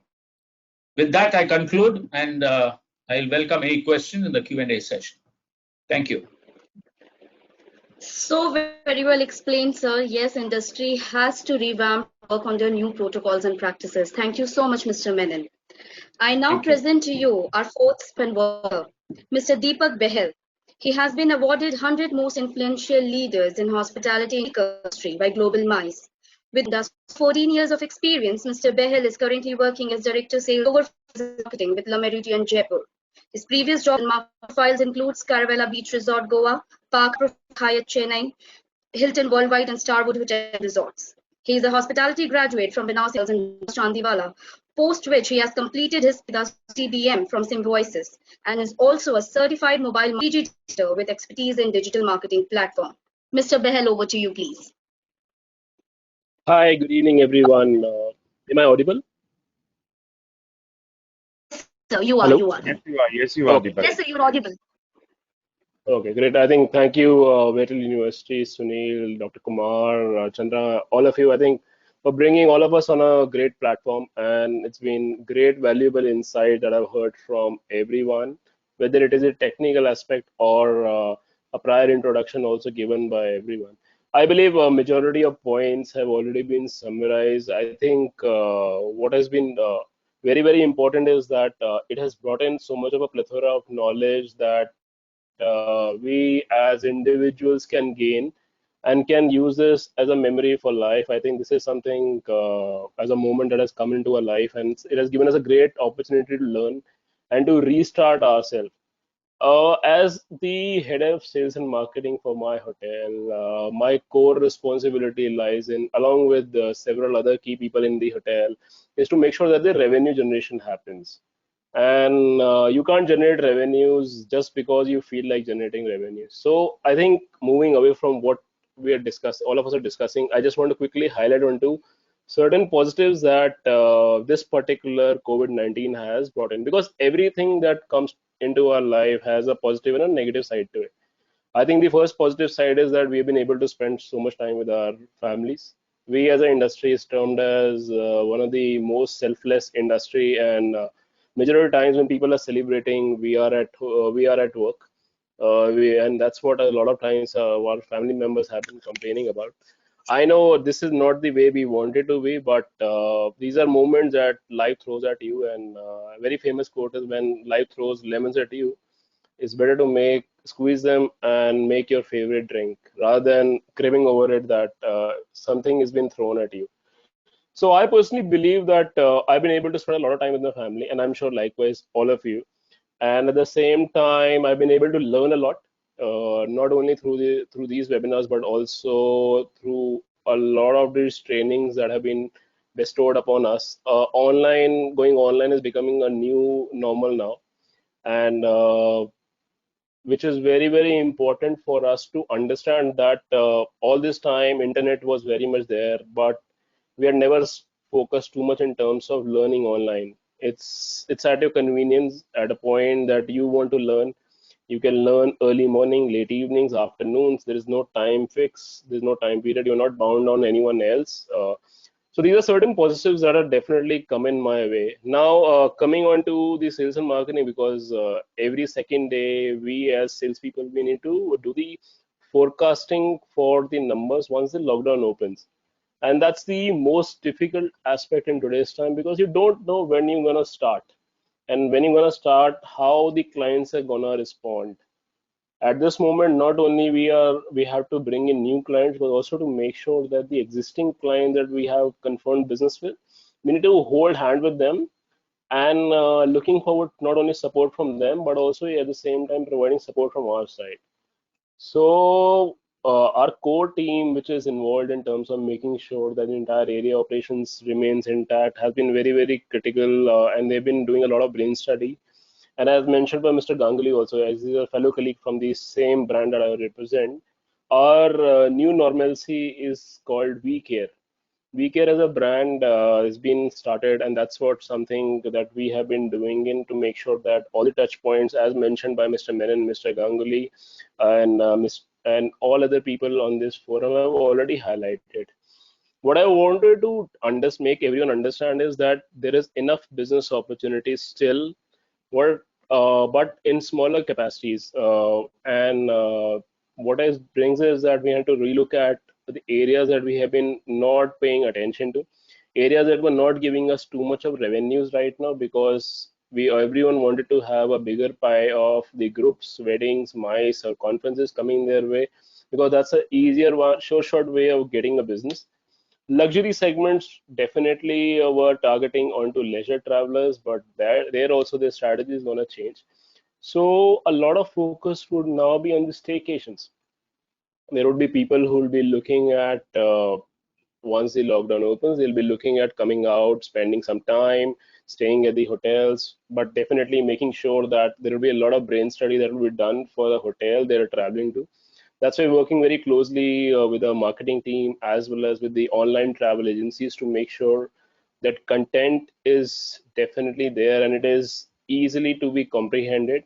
Some of our sister hotels have even gone to an extent of making QR codes, and there are close to around 190 on an average touch points in any hotel or a resort.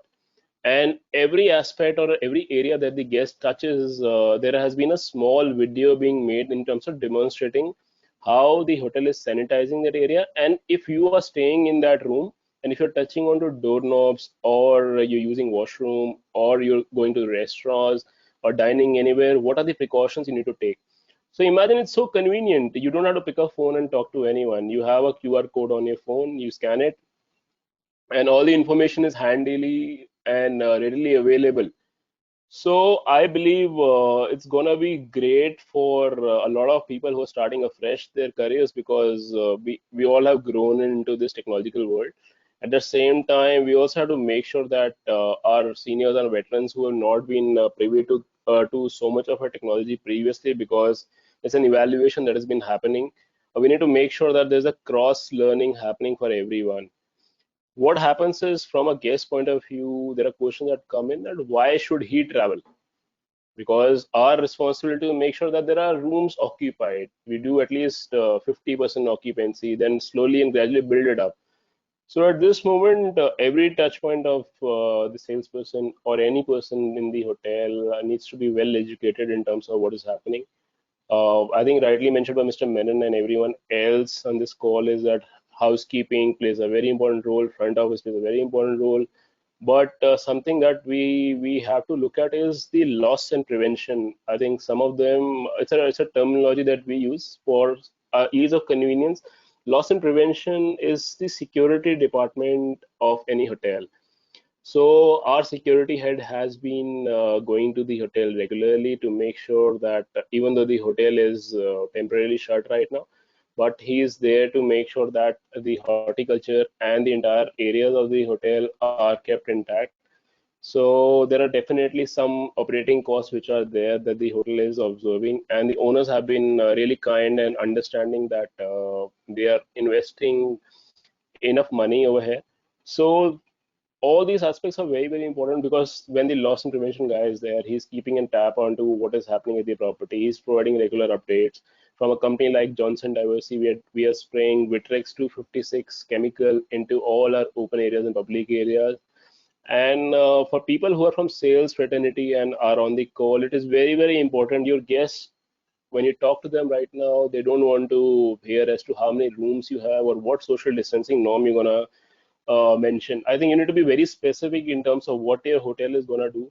If you're saying that in front office we'll be having a social distancing or 6 feet gap, so if you do a call with your front office manager and with your hotel manager or general manager and make your clients understand as to what exactly, it's like showing them a behind the scenes kind of work.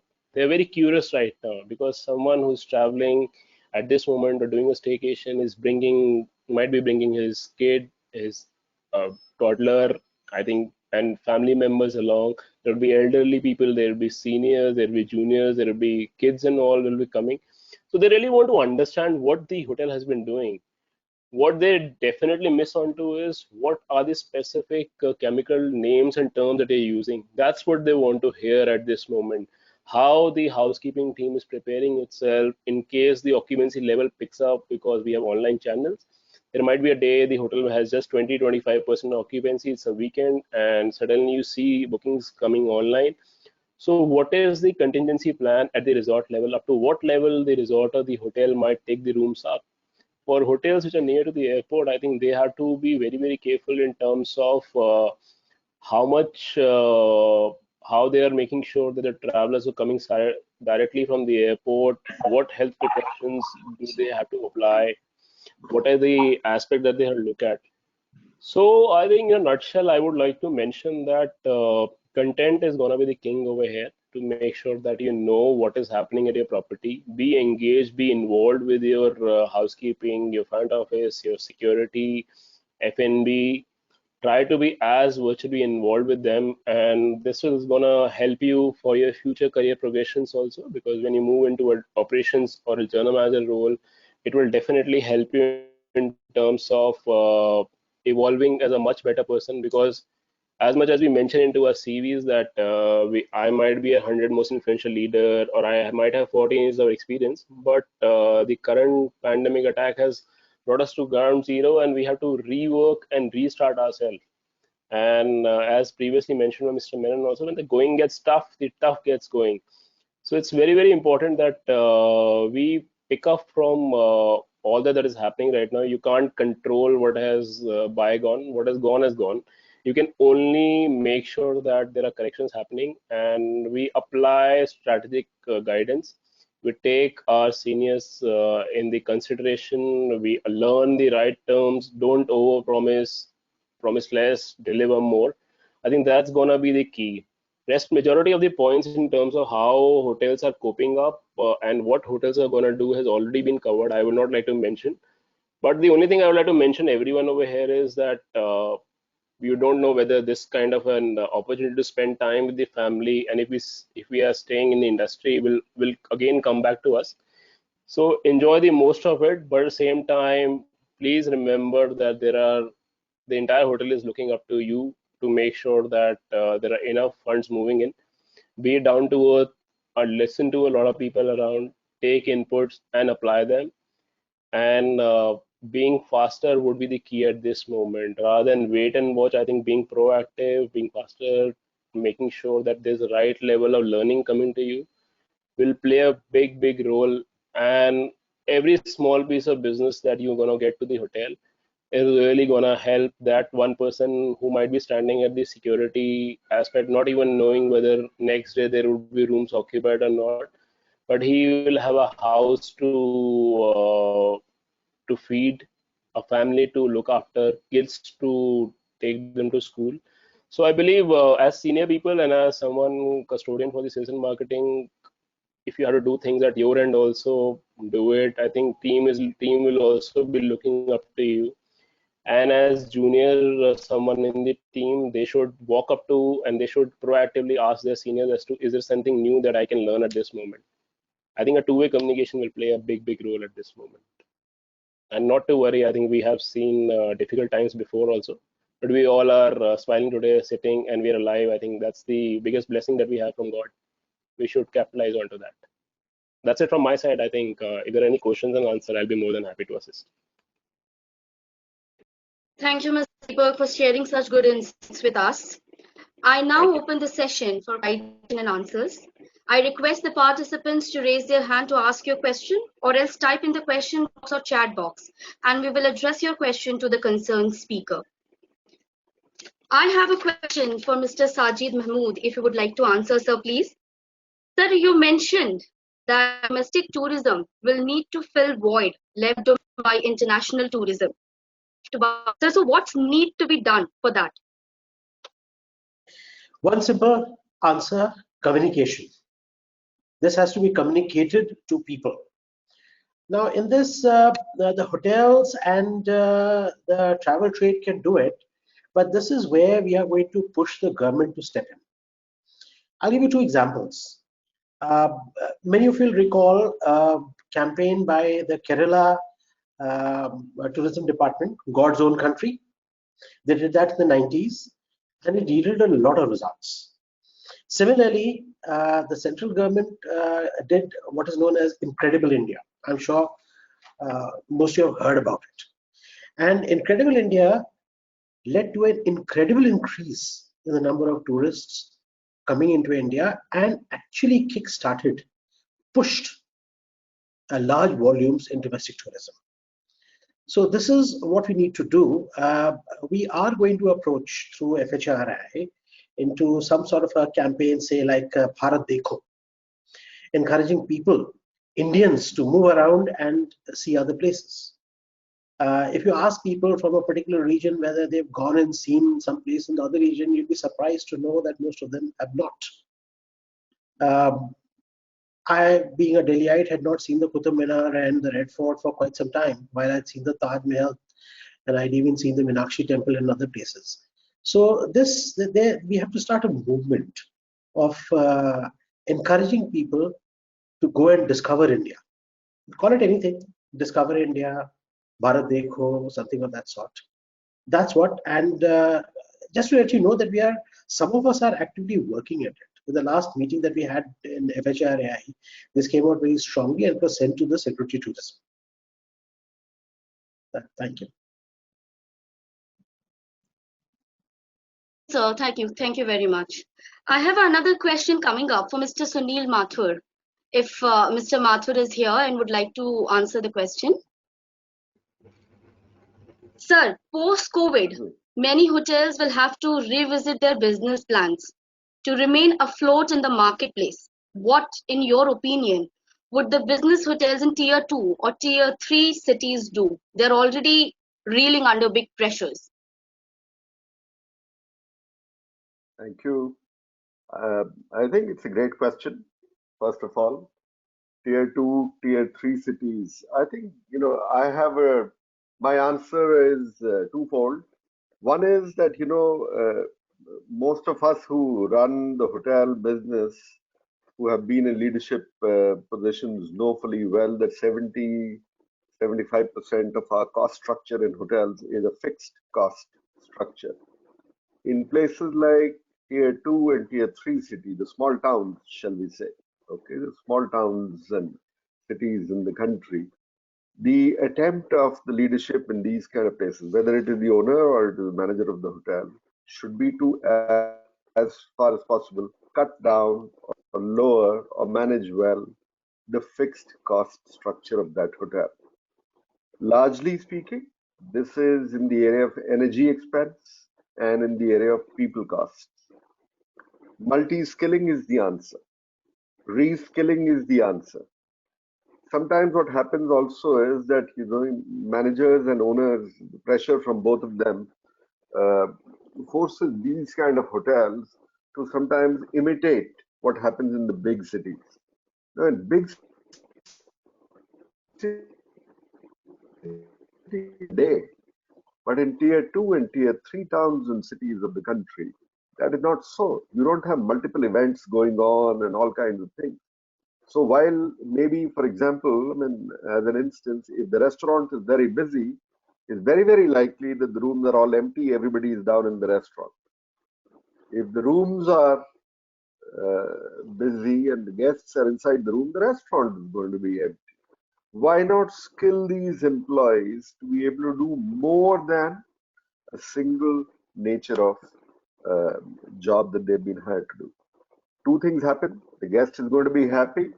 The job will be done by a smaller number of people, and each of those smaller number of people will be doubly motivated because they are getting to learn something new to do. So my answer to this question, what these kind of places and how they should tweak their business model, is to A, very importantly, cut down on the fixed cost, and B, reskill their employees so that each of those employees can do more than a single job function, and by that method control their expenses. I hope I've answered the question. Yes, sir. Thank you so much. Thank you so much, sir. This question is for Mr. Muralidharan Menon. Sir, you're a hotel project expert. Do you think the needs of the new projects coming up after COVID-19 be any different? Will finance be a deciding factor or the market needs? Mr. Menon, if you can answer this.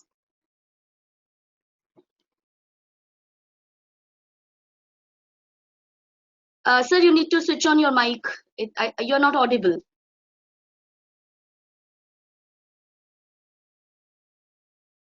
But it's on now. Is it okay? Yes, sir. Yes, sir. You're audible. Right. So this question, even if you didn't ask, is inevitable, right? People will be forced to ask this question. Let me put it this way. So you asked a question, it was inevitable. Okay. I'm sorry. I'm just thinking about it because this is the question of the hour, the need of the hour. It is again negotiable. My favorite word, non-negotiable. In the post-COVID era, everything is non-negotiable because everything that we do, we have to watch. So, okay, coming to this question, yes, very valid. We have to look at it with a microscope. What we looked at a molecular structure in the normal run of things, we look at the atomic structure in the present conventional way of thinking, post-COVID era. We would look at the new incumbent of our enemy, which is the COVID-19, and from inception, right from the raw material selection, every second till breaking the ground and handing over the keys, every second is looked at. Is it COVID-19 unfriendly or friendly? Here, unfriendly is the tick. So there would be matrices born, mattress as in the analysis start, where you check the materials. Are they COVID proof, COVID-19 proof? Are the mattresses COVID-19 proof, etc., etc. Right from materials to process to it becomes a way of life. I mean, literally. And in the bargain, that's the most amazing thing. In the bargain, what we used to do conventionally of optimizing, etc., becomes compulsory. We have to optimize, we bring down, we minimize manpower, maximize automation, we redeploy manpower, right? We are not laying off. Okay, layoff is an ugly word. let me tell you, redeploy, which means like Sunil just said about multi-skilling. Multi-skilling was always there, but with the advent, it is looked at with a new concept. We will convert them into hygiene marshals. Before it was EHS, environment, health, safety. Now hygiene marshals. Now people become half a doctor. I mean, today, because of the information age, everybody is half a doctor. The internet is full of information. There's an information explosion happening. But it is, you need to discriminate between what is and what is not, right? So similarly, in a hospitality, which is a responsible luxury, as they call it, as one of the leading chains tell it, which is a very apt word. A responsible luxury demands that when you construct, right from project to handover of keys, you ensure that it is the safest environment for the guest. So, to answer your question, which was inevitable, if you didn't ask, somebody would ask, or it's a natural question which would come in, it is non-negotiable, it has to be addressed. And this is the way to address it. At every sector of the project, at every audit, re-audit, at every session that you reconsider the design, etc., you are keeping this COVID factor in mind. Does that answer your question, or? Yes, sir. Thank you so much, sir. Thank you for your input. Can I request Mr. Sunil Kumar to ask the question from the attendee which has just come in? Yes, we have a question from Mr. Sunil Kumar Power. He wants to know the efforts that the hotels are making or planning to make to ensure that their staff doesn't get laid off or get fired. I would request any of the speaker would like to answer this. Can you repeat that, please? The efforts that are being made by the hotels and the companies into the hospitality line to ensure that the staff doesn't get fired or laid over. Right. Can I go in? Sunil, you want to go in? Go on. It's all right. I'll also join in if possible after you. Basically, I'm saying that how can the hotel can protect people's jobs in the sense at this point of time.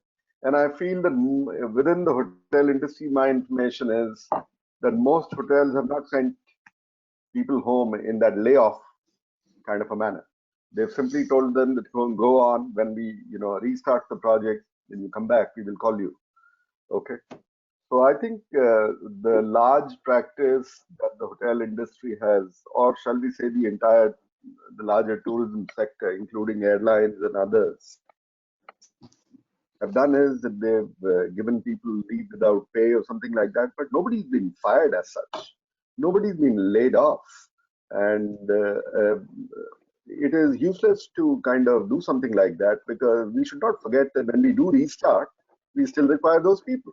And we require those people who are familiar with our properties, who know their way around the place. I mean, you don't always want fresh, brand new, fresher faces. You want a happy balance between newcomers as well as old timers.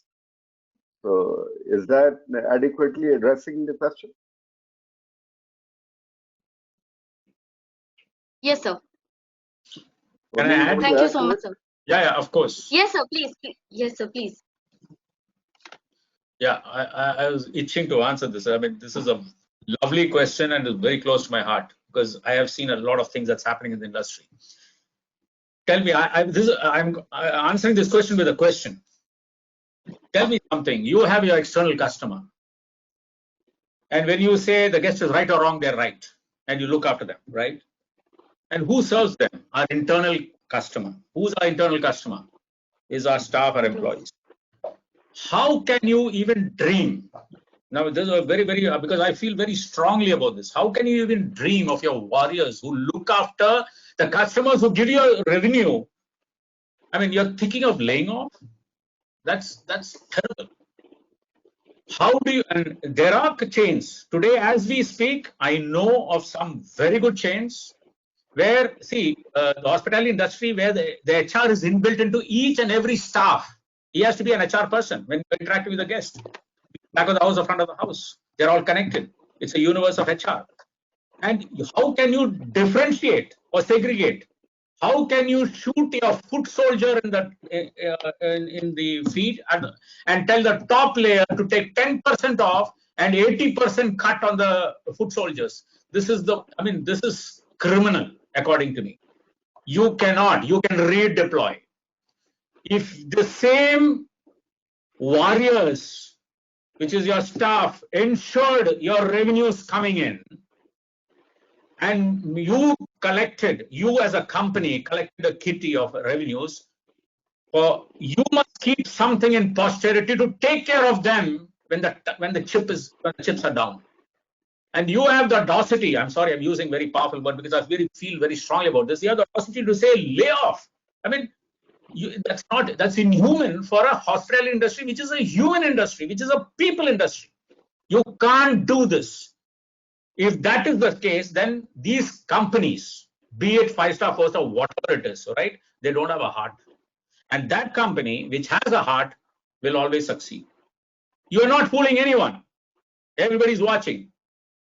Some big chain says, okay, 10% of the top echelon has to take a cut, and 80% of the lower foot soldiers who sweat out in this field and come back and ensure your revenues. No, you have laid off furloughs, etc. This is such a pseudo act. It shows that the malaise in the system, the double standards. I'm being very, very vocal about it because I feel very strongly about it. It's just not done. You need to take care of your warriors when the chips are down so that they come back. They want to work for company.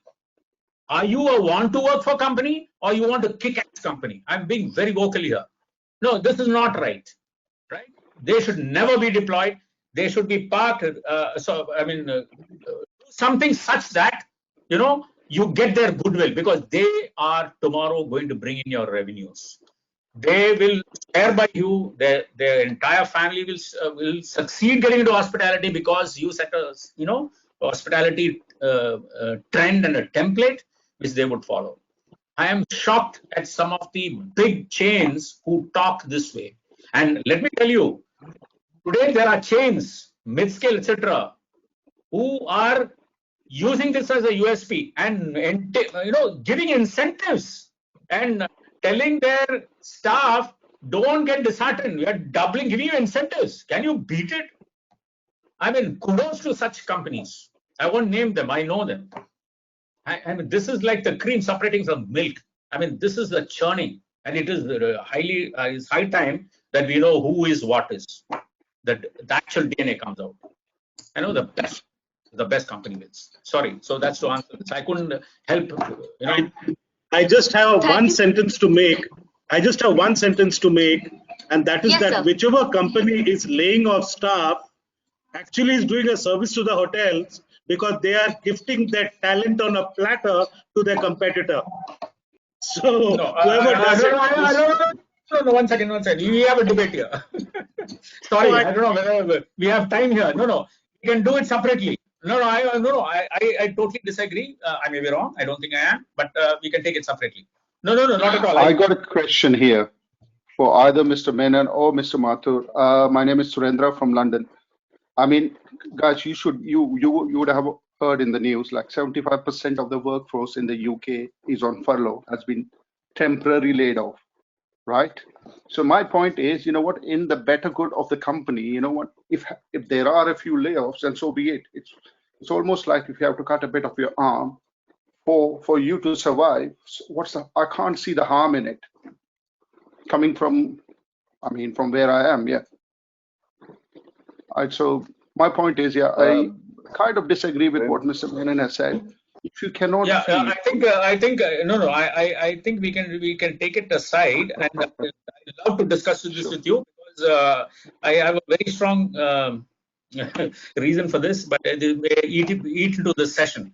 But please let me know your numbers, etc. My thing is already there, and I definitely would like to engage, and I would love to be convinced, because I'm open to. I agree with you in theory, but practically it's a completely different aspect. You know what? I love that. I love that sentence, because I want to tell you something, and let's take it aside. Cool.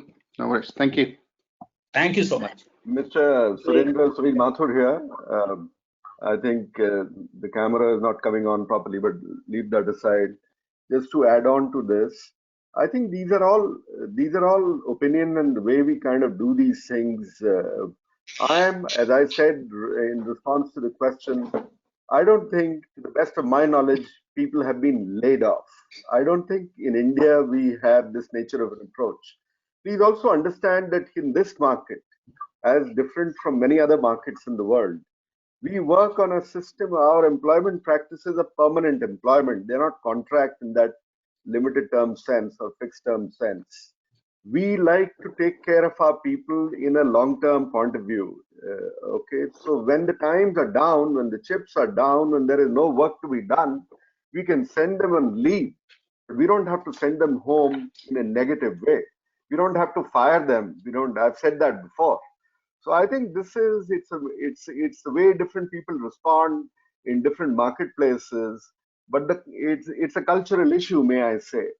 Okay, and I think so. In the UK, if people do it differently, it does not mean that in other parts of the world we should do it the same, use the same process, and vice versa. That's my point of view to you. No, I completely agree, sir. I do agree with what you said. All I'm trying to say is, if you have to make those hard decisions in order to make sure when the coffers are running empty, in order to make sure that for the better good of the company for the company to survive, that's the only point I'm trying to make. Yeah, you are right to the extent that I'll agree and I'll accept that. You see, transparency is what you are indicating is important. That Exactly, transparency is very important anyways. And, you don't have to be in a crisis to become transparent with the people that you're working with, who are your workforce. These are the people who serve the customer. These are the people, they are our frontline chaps, and we stand by them through thick and thin, as they say. I mean, of course, now this could be, you could carry this on. There is no black and white answer to something like this. It's a matter of degrees. And I'm not saying the foot soldiers here. You could look at the headquarters. For example, do you need such a big marketing team? Do you need a bigger L&D team? Or do you need a bigger finance team? I mean, those could be the avenues where you're making the mark and creating a lean team. Is my point. I've said before, you are exactly right. You're right, Surinder. I've said before in response to another question that this crisis is giving us time to come up with reskilling opportunities for our people, to redeploy, reskill, put them to different other purposes, but not to kind of get rid of them in a narrow way. Okay, so I think those are options as well. And so sometimes at the end of the day, you may still require that you need to downsize. But if you were to explain that to people, take them along with you transparently to work that out, solutions are still possible. And that is the way I think the hotel industry works in most places. Sir, hi, this is Deepak here. I have a question back to Surinder. Surinder, are you an employee or an employer in London? I work for a company called Wagamama. I'm the corporate chef. It's a chain of restaurants. So Surinder, I think it's a very strong point that you made, and there are close to around 80-90 people listening over here. I just want to understand. I'm sure if you know that people have been, or there would have been certain people who would have been furloughed in your country. So how was the handling from the HR point of view to them? Because that's a very, very important aspect. It just helps in killing a lot of rumors and grapevines that flow around. If you can elaborate in a minute or so that it eases out a lot of queries, which I'm sure I can advocate that, and we all hear about that, because that will play a bigger role to know as to if someone has been furloughed, how the company has handled that associate. Right. This was one of the points. The company, I think I'll respect that, but if you can give an overall understanding. Right. As I said before, like 75% of the UK workforce is on furlough at the moment. Right. Furlough is like, it's a scheme that the government has started, which is a job retention scheme. So basically what we is saying is you're still on the company's payroll, but you're getting the money for the next 1, 2 or 3 months, depending on how it goes, from the government, up to a maximum of £2,500. The point I was trying to make was your foot soldiers, your your head chefs, your general managers of sites, your team members, your back of the house staff. We haven't touched them. We haven't touched them. All we have been looking at, where are we going to save revenues? First, for example, when the restaurants are closed, do we need a bigger marketing team? Right? Have a look at that, and try and see where we can make it more lean, make it more mean, and make it more, any savings that need to be made. So all I'm trying to say is it's just the ancillaries, it's just the support system at the head office that we are trying to see, have a relook through. We haven't laid off any people on the shop front, as I said before, right? The way we have been communicating with the teams are like we have a Facebook close groups. So we have been communicating with the staff like for everything. Our director of people, he's the one who's been leading all the communication, including our CEO. Every second week we have a video from our CEOs updating us what's happening, like what are the decisions, like when are we going to open, or what stage we are in terms of the advice that we're getting from the government, getting experts from the medical field, like should we, if we are ready to open, so like what are the precautions that we need to take. So we have been cascading all that information to each and every member of our staff, because all of them, they are part of that Facebook group. Does that answer your question? Yeah. Sir, does this answer your question? Sir, yes, sir, certainly. Sir, we have to move forward to our next session also. May I now, I thank all the speakers for actively participating and sharing such important considerations. We have to proceed to our, now we have come to our end of technical session 1. I would now request my colleague, Mr. Saif, to proceed for the wrap-up session. Thank you, Channa ma'am. Good evening, everyone. I am Saif Anjum, faculty of Vatel, India. The industry beholds huge responsibility to provide secure environment to the guest. As we have discussed, by Mr. Ganguly has shared his views on how hotels are going to revamp and rework on the protocol to fight post-COVID.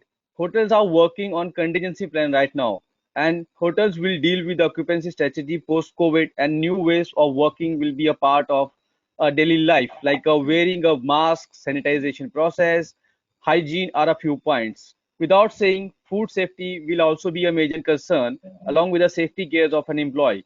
Soon we all come on the same platform like it was, and hotel will open in his own pace with 100% guest satisfaction.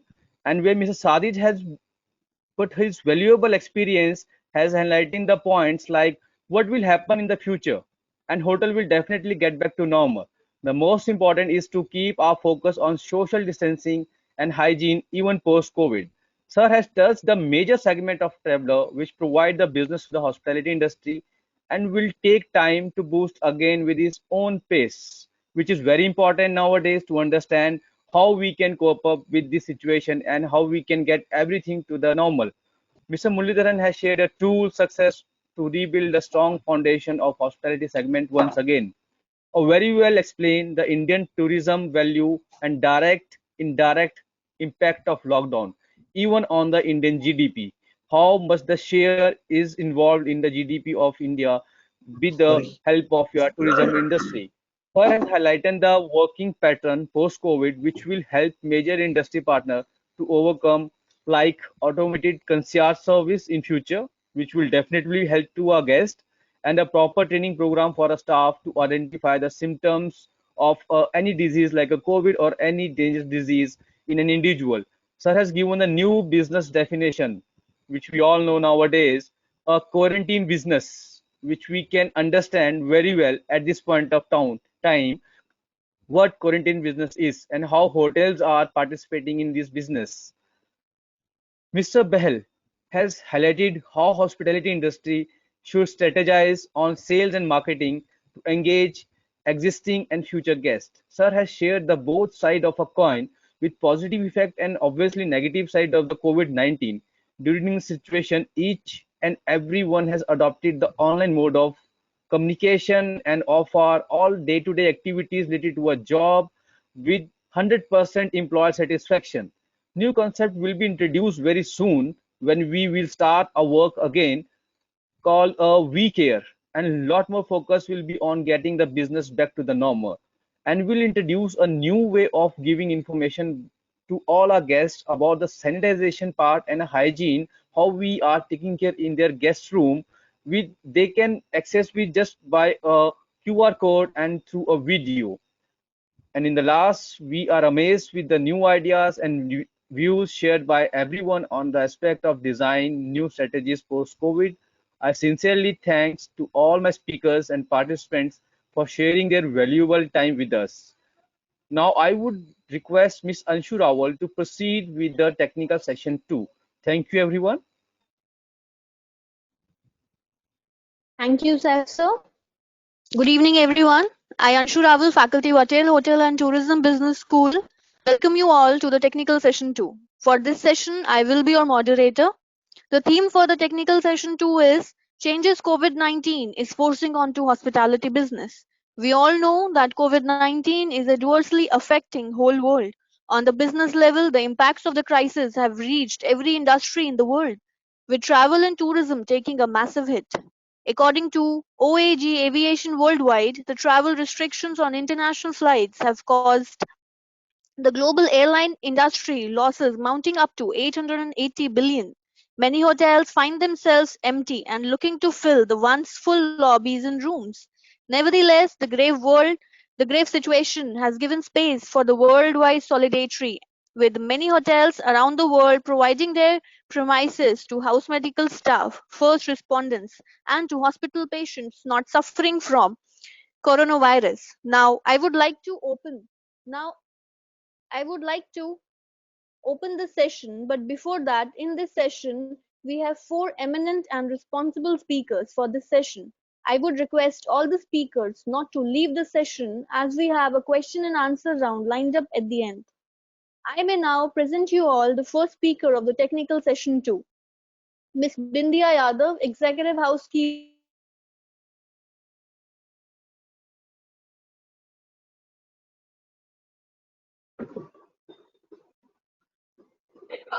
Hospitality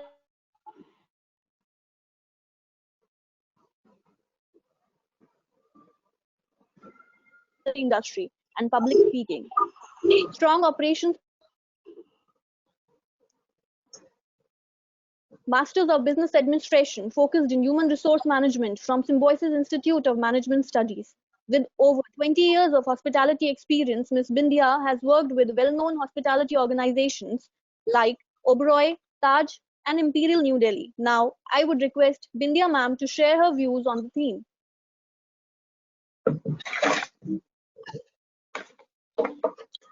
Good evening, everyone. Thank you, Anshu. Thank you so much. Thank you, everyone, for having me here. As you all know, these are unprecedented times, and which has led the hospitality industry to a standstill. But yes, the hospitality industry is innovating new strategies to deal with this crisis and coming up with ways so that we can instill customer confidence in the industry so that they can come back and they feel safe and secure in our environments. Most of my points have already been taken up by Mr. Ganguly and Mr. Menon, but still I would like to share my thoughts from Roseate point of view. From Roseate, we have also strategized few pointers, which will be taking into account 3 aspects. First would be guests, second would be our employees, and third would be our vendor partners. As already discussed, the guest earlier, what hotel industry was known for was for guest personalized service. That is not going to happen in this current scenario. So now the main mantra is going contactless. For the guests, instead of a handshake, it would be a namaste. As soon as the guest lands at the airport, the car which would go and pick him up would be completely sanitized. The driver would be wearing a mask. He would be having gloves, and he would may have a face shield. The car interiors even may have a fiber shield so as to maintain the distance or protect the customer from the driver or the guest from the drivers, conversations and air movement. Um, as soon as the guest reaches at the main coach, again he would be greeted by a main coach attendant who might be in a mask, who would be wearing a glove, who would not be touching him. He would be greeting him from behind the mask. There might be thermal scanners to measure his temperatures. All the door handles will be sanitized. All his luggage would be completely sanitized. All the wheels of the luggage, everything would be sanitized, so that when he comes into the hotel, he gets a safe and secure environment. Again, when he reaches the front desk, it would be a completely contactless check-in. The check-in formalities would have already been done by an app, wherein he would have already given all his IDs.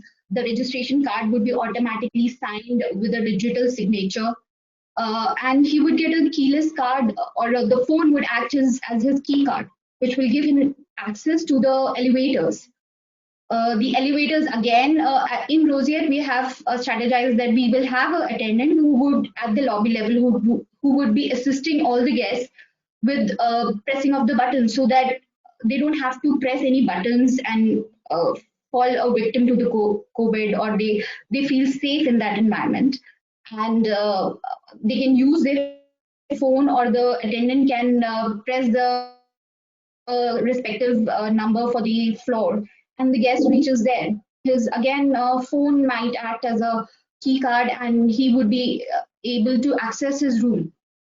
Again, from the room, what we are planning is we will have to remove all the collaterals, because if the room has been used by a previous guest, all those collaterals might have the remnants of the previous guests. So, or we might have to laminate them so that they can be cleaned with the sanitizing wipes. The rooms will have disinfectants, sanitizers in every room.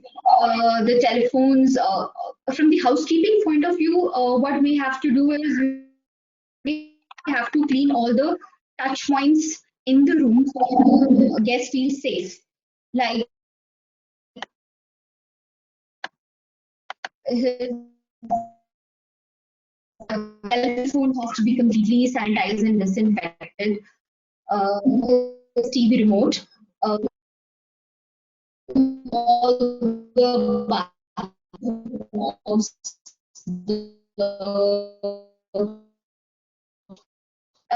we have got some technology products like a Corona oven, which have just come into a market, which is just put in the product and it will UV sterilize entire equipments like masks, gloves.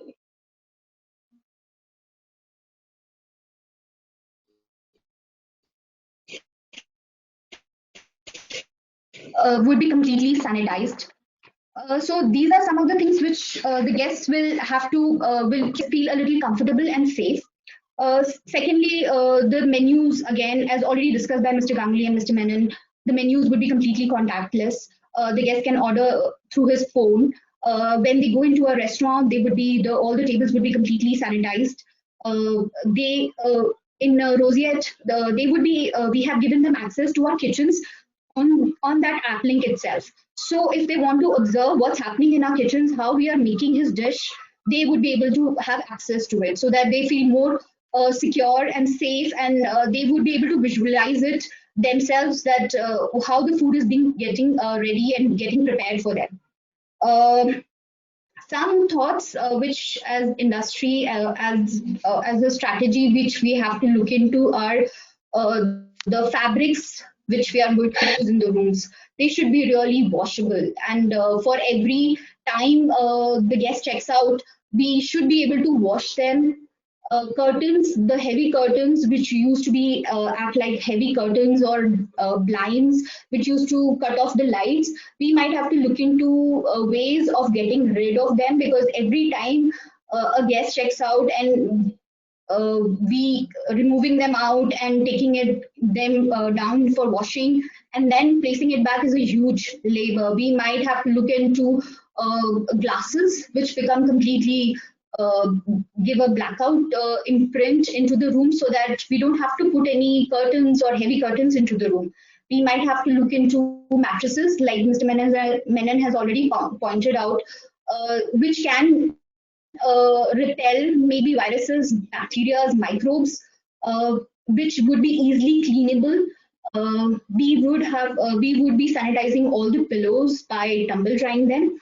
Again, it would be a good technological advancement if we get some gadgets which would be able to give us an insight or give us a reading of the microbe level in the room. That would be, these are some of the ways every hotel is coming up with strategies that these things we would do, and your rooms are completely sanitized and hygienically hygienically 100%. But how would a guest feel completely safe and secure if we showcase it to them through some gadgets that yes, the microbe level in your room is 0.01%, or like Mr. Menon had mentioned about filters, which will completely block all the viruses which are coming into the room at 0.01 micron level. If that indication come into a gadget and it is visible in the display in the room. So some of these technological projects or products are required from a lot of leading industry maybe scientists or engineers who would come up with certain products which will showcase that yes, we are sanitizing your rooms, we are sanitizing your all the touch points, we are sanitizing your doorknobs, we are sanitizing your remotes, we are sanitizing everything in the room. And then it can project that at that display it is completely virus free room. That would be the one I think would give a greater safe and secure environment for the guest, and they would be more, that will build a confidence. For example, when the air pollution level in Delhi increased, Oberoi New Delhi put a display in their lobby wherein it showed the pollution level inside the hotel. It showcased that they have put in filters, an extra level of filters, which is filtering all the polluted air out for the customers. So that added as a selling point. So whichever hotel is able to come up with gadgets which will display that the microbe level in the room is completely zero, or viruses are not there in its bed or in the sofa or any of the linen or in the bathroom, that would be a highlight and that would be a selling point. And I think that is what the customers are looking out for.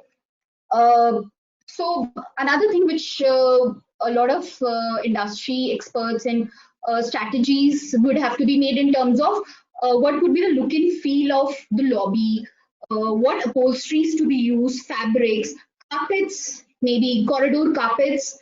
And carpets are considered to be the harbingers of all the viruses and germs. So we might have to look into all these things as well. We might have to do away with carpets completely. We might have to look into the corridor carpets also. And of course, if we have it and we cannot get away with it, then the frequency of cleaning for all these carpets has to be improved and increased. One of my points was that HVACs definitely will have to have those filters so that the any viruses coming from another room don't travel to the next room. So in that process, Roseate has also strategized that for initial phase, we will be keeping one of the rooms, adjacent rooms, vacant, because right now we don't have that micron level filters which are available, and in the due course we might have them. And we won't be letting out one of the rooms which has just departed for next 24 hours, so that we can completely disinfect the room, sanitize the room, and prepare it for the next arrival.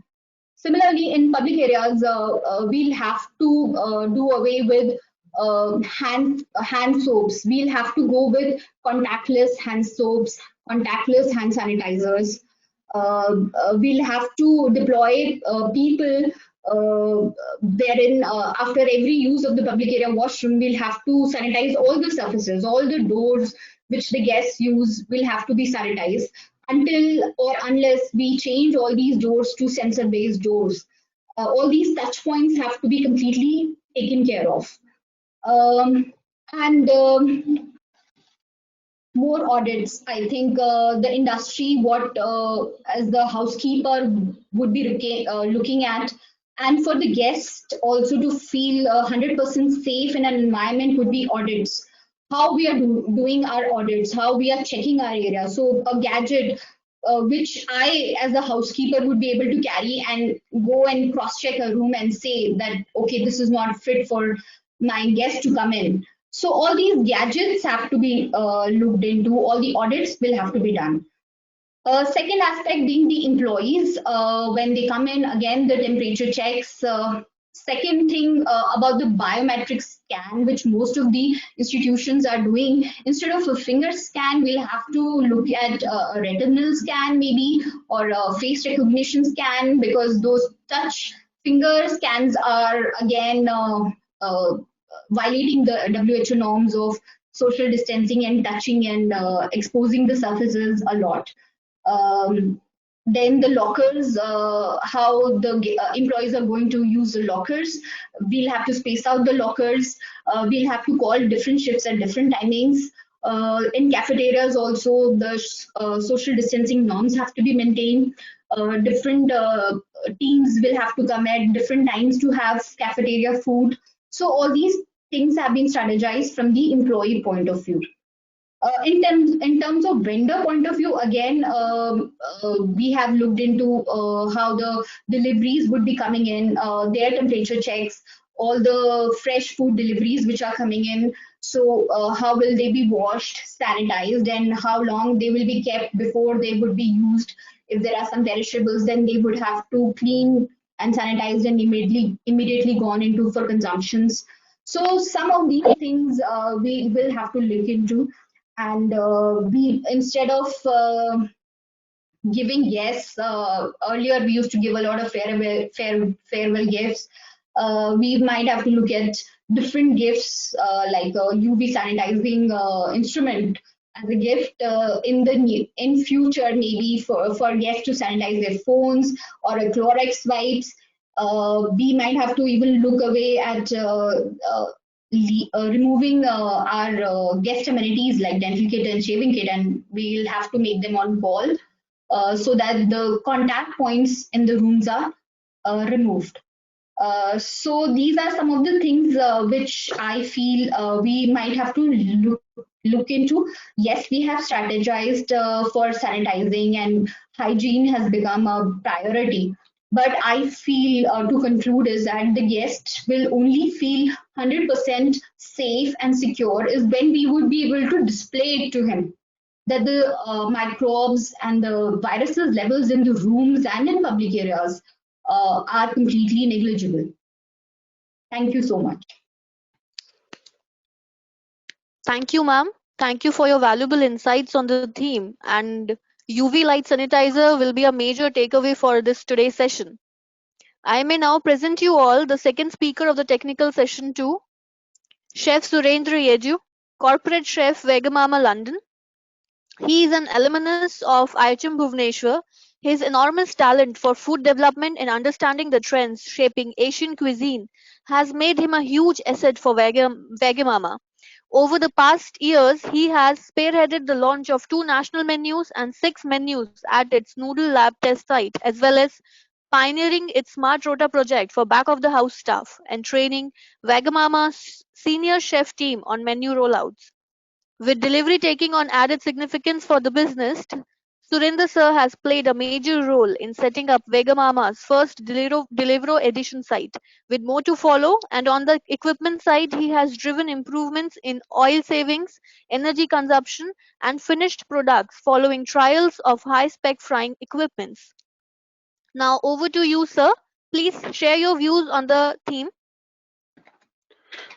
Thank you, guys. First of all, thanks, Garima, for inviting me to this discussion. It was really good to hear the panel that the people that have spoken before me. getting to know the insight what's happening in the India market, especially in the hotel industry. I'm going to be more specific. I'm going to stick to my core, which is the restaurant sector, which is also called the casual dining sector in the UK. So in the UK, we have the quick service restaurants, which is the McDonald's and the KFCs of the world. And then you have the casual dining sector where we stand. We have Wagamama's, you have Nando's, you have restaurants like Pizza Express, and then you have the rosé restaurants and the fine dining restaurants. I just wanted to give a little bit of insight for the benefit of people that don't know Wagamama as such or that haven't heard about us before, and I'm sure there'll be a lot in the attendees. So Wagamama is an iconic brand in the casual dining market in the UK. It's been there since 1992. It was started by a guy called Alan Yao, a Hong Kong-born British entrepreneur and restaurateur. He is the brain behind some of the really fine dining restaurants which has presence in India as well, called Hakkasan and Yavacha. So with Wagamama, what he did is he's pioneered the concept of open kitchens and community dining in a canteen style benches where the person sitting next to you could be a little stranger. And the emphasis is on freshly cooked food. So you could order food, it would come at different timings because as soon as it's cooked, it comes to you. We've been a really successful business. The last couple of years, we have had like double-digit growth year on year. And the last, we had a turnover of about 450 million pounds. Coming back to, so this is just an insight about the company that I'm working for. COVID-19. I mean, these are unprecedented times for us. You know what? In fact, if you say we are all kind of witnessing history, you know, when was the last time where it was complete lockdown throughout the world? I mean, in maybe 20, 25 years time, we'll be telling stories to our grandkids about, you know, how we dealt with COVID, right? We are obviously scared of our health. Equally, we are scared about our wallets. There's nothing coming in. The governments across the world are scared about economic impact as almost everything has, as I said, come to a standstill. Life in hospitality in general and Wagamama in particular is not going to the same way, at least for the next, in my opinion, for the next 18 to 24 months. Lockdown has forced the closure of our business, so there's literally nothing coming through the coffers, nothing coming through the tills as far as Wagamama is concerned. These are unprecedented times. In fact, as I told before also, 75% of the UK workforce is on furlough, which is a job retention scheme. So they are on the payrolls of different companies that they are working for, but they're being paid for the government. So what changes? So how is this going to change the way we work in the restaurant sector? First things first, all the growth plans will come to a standstill. Talking about my company again, in particular, I don't see any new sites going to be open in the next 18 to 24 months. So we'll have to put a stop to all the new projects. And I'm sure it will be the same for other companies as well, because let's be honest, we do not have the money nor the resources to build new sites. In fact, we have about 5 newly built sites which are ready to be handed over to us, but we cannot take possession of them at this moment in time. So the growth plans are still. So where do we grow then? For me, the most important growth point is through delivery aggregators. When I say delivery aggregators, means the likes of Deliveroo, the likes of Uber Eats, the likes of Just Eat, which are equivalent to your Swiggies and of the world in India. And these are really important. We have done a trial with these, like we have open dark sites, and those are the only 5 sites that are open as I speak to you now. There are only 5 Wagamama sites that are open. It's really important that, you know, this is going to be the engine of growth for the coming years. Forget about COVID. Even without COVID, in the next couple of years, this is one growth area which you have to take it really seriously. In fact, 20% of our revenues comes through these delivery aggregators. So what we have done is, the way these aggregators work is, the algorithm works in terms of if you as a restaurant company you open an app of Deliveroo, which I said is an equivalent of your Zomato, you have to make sure that your operations are slick. So if your cook timings are the least, then as soon as you open the delivery site, Wagamama names comes on top. So for that, we have done changes onto the menu. Anything that takes like more than 10, 11 minutes to cook is not there on the menu. All the things are really easy to cook. In fact, we have reduced the menu by 35%. So to make sure that whenever a customer orders, these are people like, they do not have the patience. These millennials, they don't have the patience. They want food now and quick. So that's what we have done. We have relooked at the packaging because we want to give the same dining experience like as a customer that comes into our restaurant. We want to replicate the same experience when they order food through these sites, these apps. So we looked at the packaging and how to make sure that the food travels. It is hot, the quality of the food is maintained, and the dining experience is as good or as close as it would be to an eating in experience. We have also gone a step ahead and we have made sure the drivers. So why would a driver want to take the Wagamama delivery first? We have made sure the welfare of the drivers is taken care of. We have separated the entrances for them. At the entrance, they will have a point where they can recharge their phones. They have a toilet facility. They'll have a drinks facility, like they want to have water or anything. So these are the kind of things which we are doing in order to make sure that any delivery company with the drivers, they pick up the Wagamama order first more than others. The other growth avenues that we see is, which we are working on at the moment, is retail. And I'm talking about the UK market in specific because companies like, I'm sure you must have heard about Pizza Express, companies like Nando's, they have a presence in the retail. Although all the restaurants are closed as we speak, they have started delivering like just a week or so back, but they were still getting money through the tills because Pizza Express has a big business in terms of where they sell all the pizzas through the retail. We had a look at it around 2 years back and we thought it's kind of a double-edged sword because it kind of could dilute your market. If I get a pizza for £5 from a retail market, why would I want to go to the restaurant? But what COVID has made us rethink is what happens when you have the next pandemic. Where is the money coming from? So we have started looking into a meal kit or sauces, which could be sold through the retail forum. So there is some money coming through. So this is the avenue that we are working on. We're also working on what we call the virtual brands. Virtual brands means some of our big kitchens, you can have brands like a donburi. A donburi is like, in Japanese, it's like rice. So you'll have a concept of a bowl of rice with some toppings and stuff. Really menu which is really quick to execute and which has at a slightly reduced price point to the real Wagamama menu. So there's again people, as I said again, 75% of the population are furloughed. So when they come out of furlough, they will be short in their pockets. But they still would want to eat out because as that is the way the norm in the UK, people eat out a lot. Okay, so we do not want to be missed out on where it's they feel that Wagamama is too high a price point. So we started looking at virtual brands where we do not have to advertise anything.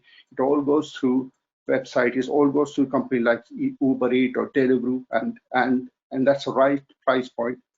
So for people to make sure they still enjoy Wagamama food.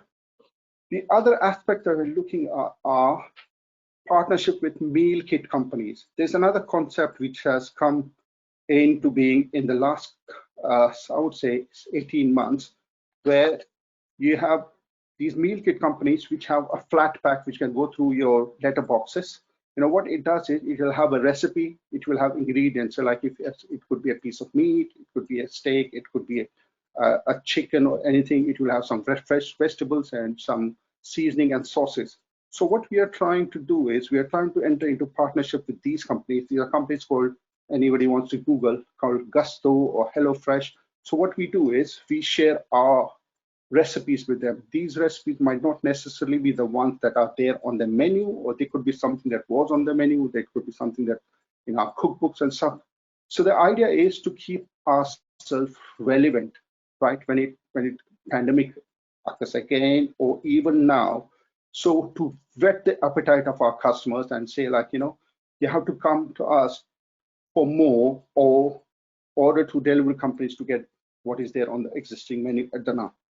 We have also made a lot of technology changes, right? first thing, use of technology in communicating with the teams, like everyone in the panels already talked about.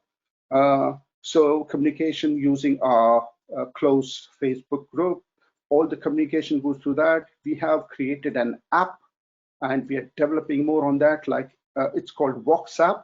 It's called WhatsApp. So everything, right from the pay slips to all the communications, to all the shifts, to all the rosters, everything is there.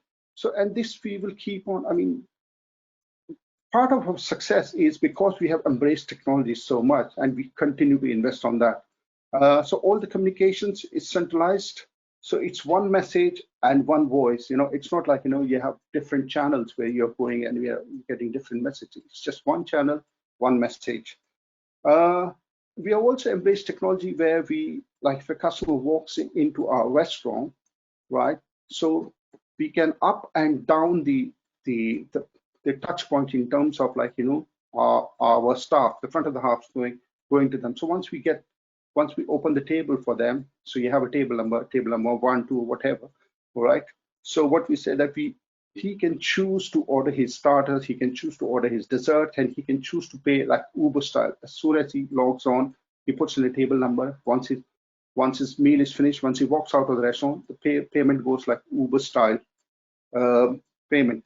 We can dial up or dial down the touch point is as in like, we do not want to take out that customer contact, but in times like this, in times like the pandemic, like, you want to definitely reduce the customer contact with our staff. So we are using technology. So we may be, even the main courses they could order through that app itself. So, and payment, as I said, is through that app. So we are also using social media to keep ourselves relevant. We started a program called Walk from Home. Walk from Home, where my boss, the director of food and beverage, and myself, so we cook in our kitchens, Wagamama favorite dishes, and then just share the recipes and the videos with them.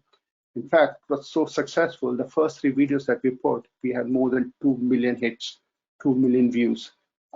In fact, my boss is doing a live dumpling a session on Instagram as I'm speaking to you guys. So it's all, and we also take what the customers want to see. Like the most iconic dish on the Wagamama menu is a chicken katsu curry, which is a breaded chicken, rice, katsu sauce, which is a curry sauce, and some salad. So that was the first thing, and that in itself got 1 million views in the first 2 days. So embracing technology, we'll have to do more of these, as we go. We also have some operational and training changes that we have to do. As I said, ours is an open kitchen, which is a great theater, but at the same time, in these times, we need to make sure our staff is adhering to the social distancing, the 2-meter distancing, which is directive from the World Health Organization. So what do we do? How do you make sure, as all the chefs in this and will agree with me, it's social distancing in a kitchen is really, really hard. It's impossible. So the decision that we have taken is we have to reduce the size of the menu by nearly 30%. So if you are cooking one dish more times, you're not moving in the kitchen, or you're trying to restrict the movement as much as we can. We are also looking at deliveries, the standard of deliveries, like the deliveries that we receive. What is the standard SOPs on how do you take the deliveries? What are the things you need to do? How do you clean them? How do you put them away? Stuff like that. Hand washing after every 20 minutes is the norm now. In fact, like, if you go into our kitchens, you'll have a timer set, and every 20 minutes it passes. Pretty much McDonald's way, but it's becoming the norms now. Hosting at the restaurant entrances, we have to, again, because there is a certain number of people once we open to our customer that we can get into it. So hosting SOPs, we are looking at the person who's at the host desk, he or she, the kind of thing that he or she needs to do in order to make sure that we are adhering to the policies set by the government during this. And obviously, these are all things unless we get a vaccine, and then life can become normal.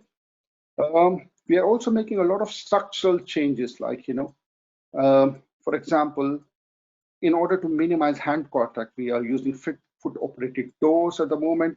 We have sanitizer stations. We are in the process of putting sanitizers in each and every station in the restaurant. Sensor operated taps, which is a norm in our kitchens. We are in the process of putting the sensor operated taps in all the guest facilities in order to make it's more like, practicality takes over deco. You know what? Because of deco, you might be using vintage taps, etc. But now we are investing money so that we change all these. So all in all, and also we are embracing the disruptives. When I say disruptives, the likes of Amazon, the likes of Airbnb, the likes of Netflix, the likes of Deliveroo or Uber Eats. These are disruptives. Who would have thought, like, the way we shop now, the way we plan our holidays now using Airbnb. If we do not embrace these disruptives, you'll be right out of whatever industry you are. It doesn't matter. In fact, people in the UK buy mattresses. It's a company called Emma, which deliver mattress in a small box. They just squeeze it in a small box and they deliver. And these are giving all these companies, Amazon, biggest company in the world, giving every retailer in the world a little run for their monies. So we'll have to. So for the disruptive in our industry is these delivery aggregators, the Zomato's and the Swiggy's of India, or the Deliveroos or Uber Eats or Just Eat of the UK. So we have done a lot. We have done a lot around like the menus, as I said, like smaller menu which travels really well. So these are the kind of changes that we are doing. So my thing is, what? Change is the only constant. And if you do not embrace it, then we'll all be dead like dinosaurs. So that's all I would say. Thanks a lot. Thanks for your time. Thanks for listening. Thank you so much, sir. Your enthusiasm is contagious. An audience will be surely using your suggestions on the theme. Thank you, sir. Thank you. I may now present you all third speaker of the technical session 2, Mr. Ved Susurla, Resonance Services, Oman. Mr. Ved is a senior management executive and an operator in the on-site services sector. Currently, Mr. Ved heads the operations of the private and commercial sector vertical of the Resonance Services based out of Oman. Prior to this assignment, Mr. Ved was associated with Sudusco Business for a decade across India and the APAC region, driving multiple business operations and partnerships. Apart from the on-site service sector, Mr. Ved had been an integral part of the international aviation catering and airport F&B retail during the time of their phenomenal growth in India. Sir, please kindly share your views on the theme. Thank you so much, Anshul. Hello all from Oman, and I must confess that I'm a little bit nervous talking after, especially after Surendra's such a passionate insight which he has delivered, and he's delivered it so well. But still, I'll try my best. I come from a slightly different sector to the hotel and restaurants who are there in this group. I come from the on-site services sector. And on-site services sector, the integrated facility management sector, as it is more commonly called. Over the last 3 decades, we've really built up a gamut of services with where we partner with our client companies and client organizations into different sectors, the corporate sectors, the healthcare, education, and the defense sectors. So we partner with them, and we operate all their non-core activities. So that allows the respective institutions and the respective industries to focus on their core areas of business, and all the other areas of which are equally important for the operations are outsourced to our sector, the outsourced services sector. These gamut of services can be, majorly food services, facility services, both soft services and the technical part, the security, admin. So it's a complete gamut of services that we do. So just to give a brief on that. Currently, our priorities again, and I can assure you on behalf of many of my colleagues and associates from different companies that as we are speaking now, There must be a million of my associates working only in India to keep people safe in the healthcare sector. So basically the front runners in the complete healthcare sector, starting from the ward boys to the foods, the deliveries to the cleaners, they're working really hard to keep people safe and to limit the growth of this pandemic. There are quite a few sectors like the corporate services, the education. These are the manufacturing, automobiles. So these are the sectors where we operate are on a closure, or at least the workplaces are on a closure, or in a state where they're slowly opening in phases. So the people that we deploy in these sectors, they've also been shifted. They've also been siphoned off to the healthcare, and they're supporting their colleagues over there to help the administration and to help the community. Apart from this, there are many industrial kitchens today operated by various companies. The industrial kitchens, they have tied up with plenty of the aggregators that Surendra was mentioning, and plenty of NGOs and communities, and they're producing and delivering food by again quite a large number every day to ensure the social responsibilities as well. So that's the current priorities that we have. It's safety across. To keep our people safe, we are very heavily people-centric in our business. It's people services. Just to give you a small example, just one large company in India from the outsourced services, my previous company, Sodexo, it employs to a tune of almost 120,000 people in India itself. Across the globe, they've got almost 600,000. And 85% of our manpower consists of the skilled and semi-skilled people. So keeping them safe, keeping our customers safe, that's the current priority of ours. Challenges again, we've spoken about quite a few of our client companies are closed, they're not working. So obviously there's a complete cut in cash flow, and healthcare is on emergencies. So though we are operating heavy in the healthcare sector, it's not from a very business perspective, it's more from an emergency perspective that we are operating today. I can also share that leading companies into our sector, companies like Sodexo, Campus, Aramark, these are some of the MNCs which are working in India, and some really large companies like Questcorp, which are Indian companies, they're working in India, and they're working really overtime with all the clients to re-emerge from this current crisis with a great motivation to reboot and rebalance. The effort is now between recovery and readiness. So we are really working hard with the clients for them to get back to work to open their offices. It's been on a lockdown for almost the last 45 days. So many of the clients are wanting to open their offices. Many of our clients in the education sector are wanting to open their classrooms, the libraries, etc. So we're working really hard to strategize how do we open and how do we make it safe even for the first person who enters into those premises. It's the work is on being prepared to return for an economic well-being, which I was just listening to one of the panelists who was very optimistic that should be very, very soon, and to better endure in the near to intermediate term. So that's the readiness that we are working upon today. The approach is again to ready this is a future back approach. I've spoken about in the last 2 decades. There was a major transition for the FM sector or for the workplaces, how they wanted the workplaces to be for their people. It was a transition from the basic quality of life services to major lifestyle amenities. So you had a Google which has a 60% of its workspace as food shops or restaurant spaces in their offices, or you've got a similar office in Apple or Microsoft. So lifestyle amenities had become a part of the corporate services. Lifestyle amenities had become a part of the universities and things. So this was a transition which had happened over the last 1 decade, and there was a lot of work done, and the services sector is really doing great in that amenities. Today, there's a distinct line which is drawn.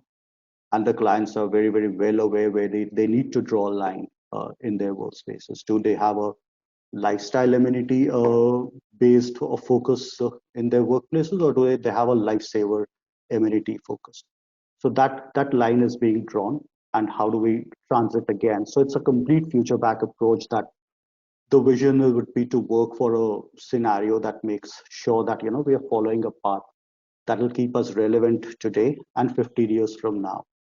So we're so well aware that over the last decade, the efforts which had happened where we got today, we might not be working on those in our client workplaces tomorrow onwards when they open their offices.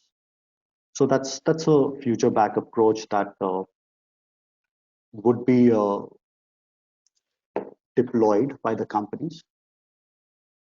Transformation is again key to our to get into this approach, the business transformation. There are a lot of at the end of the day, I told you it's all about people. So we would be putting humans at the center of their purpose, strategy, and everyday business operations to enhance the human experience.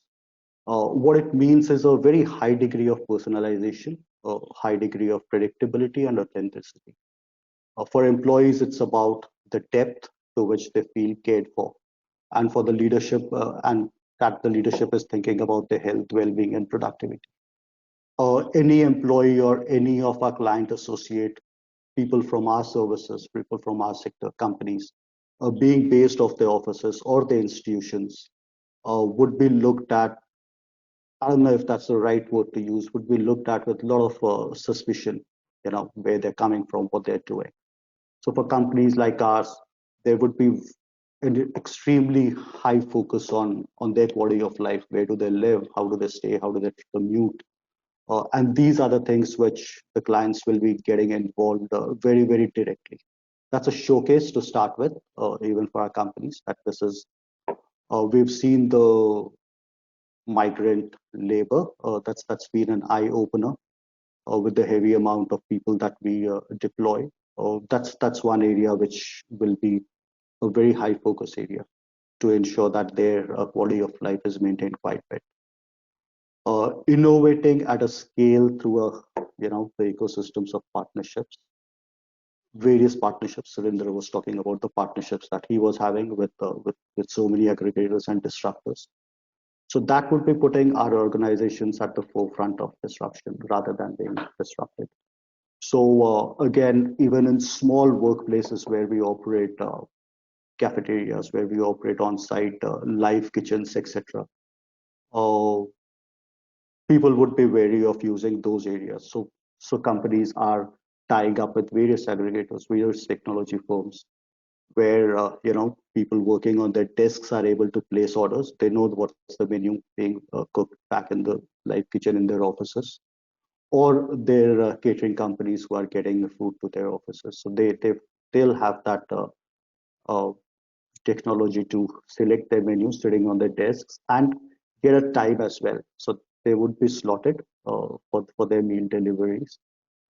There would be a heavy investment and innovation done on packing material. That would be, the focus would be on environmental friendly products. Focus would be on material which retain heat, materials which have a coating which are sanitized.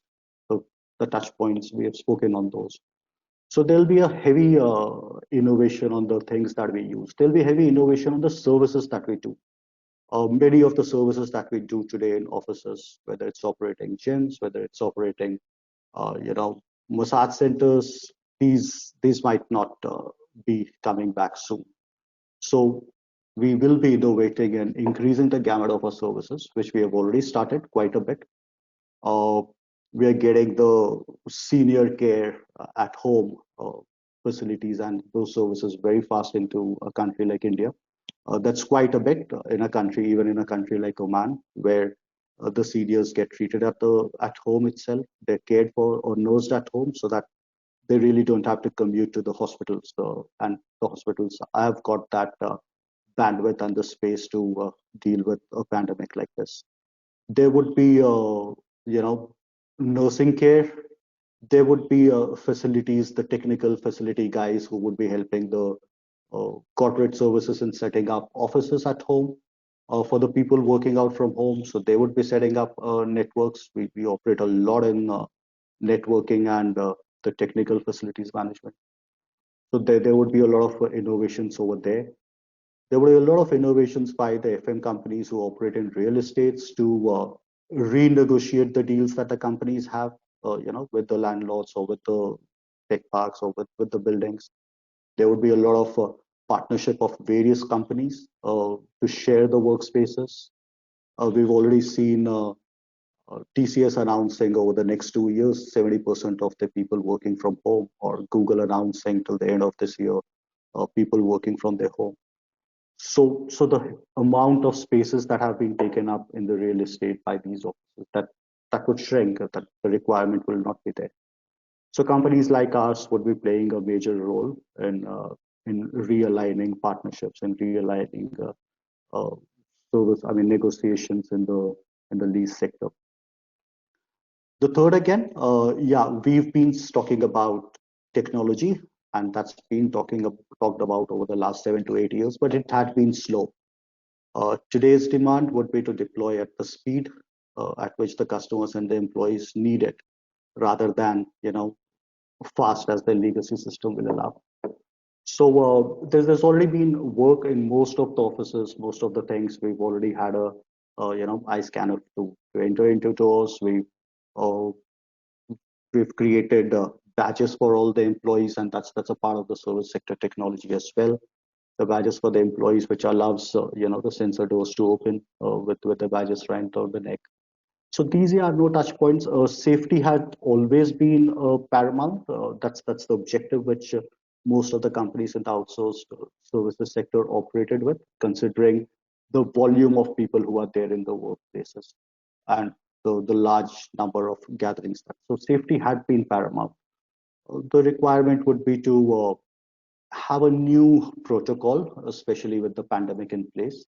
So a COVID-19 safety protocol is what is a terminology which is used majorly by quite a few companies. So it's a new safety protocol. So the challenge is to collate that training to the last person working for us in the site, in the client sites. So that's a challenge. So there's a heavy amount of investment in technology and people to get people trained to use the basics of this implementation, or to use the basics of this protocol. So that's that, and we really see these as very interesting times. And for us, the good part is we've got a very high level of collaboration with our clients, whether in any of the sectors. They look at us, they look at the services sector to give them solutions. So apart from services, we focus majorly on the solution. So they look at us. So it's a very interesting time to have that partnership with the client companies major. So looking forward to those change times. And again, I would just repeat what Surendra had said, that change is inevitable, and championing this change is what great companies would be jumping at this opportunity. Thank you very much, and I really wish safe things for all back in India. Thank you so much, sir, for your remarkable insights and thoughts. I may now present you all the fourth speaker of the technical session 2, Mr. Sunil Borkar, Northeast Director, Maggiano's Little Italy, Bringers International, New Jersey. He is the Regional Area Director of Operations for the Northeast for Bringer International, Maggiano's Little Italy. Expertise in operations management, cost control, inventory management, team leadership, P&L, budgeting, restaurant operations turnarounds, food and beverage, facility management. Extensive experience in the cruise, hotel, restaurant sector, specializing in high volume operations. He has served on the board of directors of National Association of Caterers and Event Planners. Over to you, sir. Please share your views on the theme. Sure. Hello, everyone. Firstly, thank you for inviting me to be a part of the second guest panel. I myself have learned a lot today And I'll be taking a lot of ideas that were spoken today back to work. I also want to take this time to acknowledge the first responders that are taking care of everybody throughout the world right now. And we are definitely in a very, very difficult situation right now. So let's talk a little bit about hospitality post-COVID-19. So just to give you a fact, and this is a fact, I'm in New Jersey in the U.S., and currently we have 150,000 people that are confirmed coronavirus cases here in my state, and 9,000 people that have fallen victim to this particular coronavirus. So we all know that life has changed since March 2019. As of today, globally, there are about 4 million people that have coronavirus and about 280,000 people that have fallen victim to coronavirus. I never thought that we would be in a situation like this, and neither did anybody. And life has changed every single place, including the hospitality industry. So before I go into what's going on, let me talk a little bit about myself. Just as I was introduced, I work for Brinker International, which is the parent company for Maggiano's, Little Italy, Chili's. If you know Chili's, it has its presence all throughout the world. I work for the upscale casual concept called Maggiano's, and Maggiano's has about roughly $550, $600 million market share. We're the second biggest company in the U.S. For restaurant operations. So coming back to COVID-19, so we all know that nothing is going to be the same going forward. The rules of social interaction are changing. I'm living through this every single day, and people are becoming very risk averse after this traumatic experience. Many have realized that the risk of a deadly outbreak like this outweighs any kind of liberty or luxury that we would have taken or will take going forward.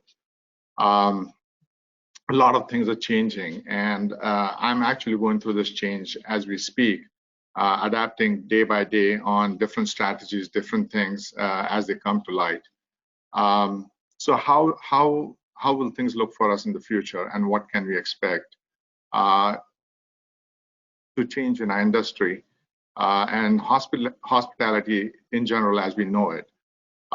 For sure, one thing that was definitely going on was the millennial idea of celebration was already impacting the business for the past 5 years. COVID-19 has significantly accelerated that pace. I think now going forward, large-scale celebrations will be scaled down, including business meetings and conferences. Eating out as a group for celebrations will go down too. I work for the restaurants, so I'll talk a little bit more about the restaurants. So restaurants will do more takeout business than past years, and I think the footprint of the restaurants is going to become smaller because you have to use your space wisely now. Technology will shape a lot of things going forward with companies and individuals, and we'll have to rethink the way we do our business right now.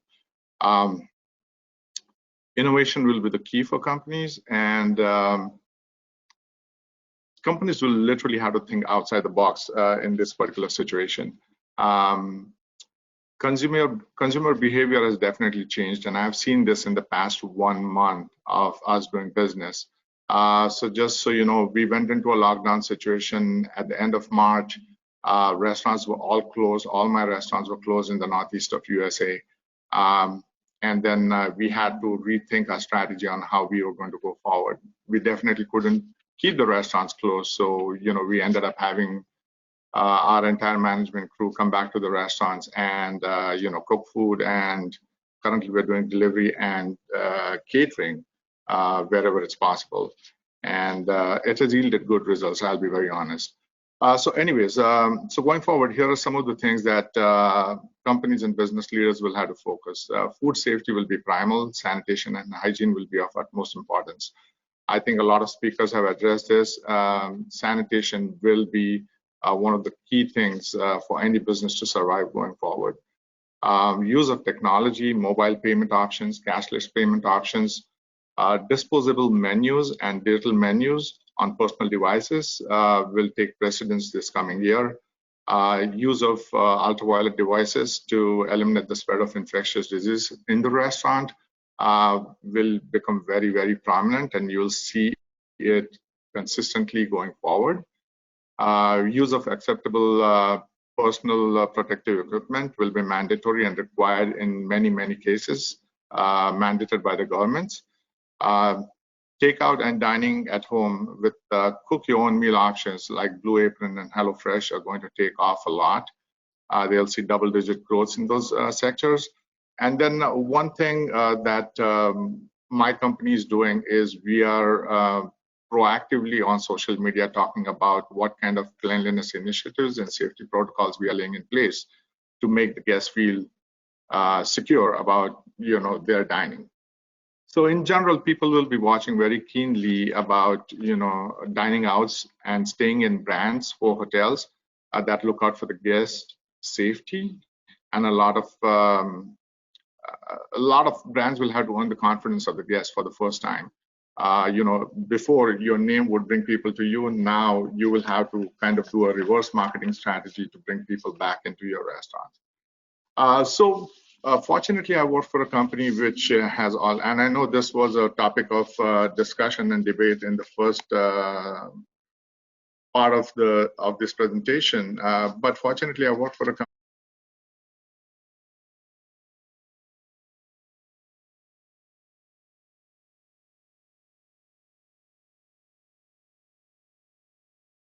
Your mic has gone off for some reason. Yeah, the audio is not happening.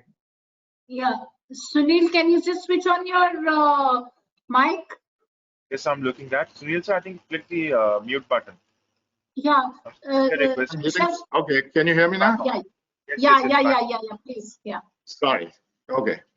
So as I was talking, I fortunately work for a company which believes in the egg model, where we put our teammates first, which is the employees first, the guests next, sales and profit. We don't believe in profit first and then put our teammates or the employees at the back end. And this strategy has always helped us to develop a very strong culture within my company.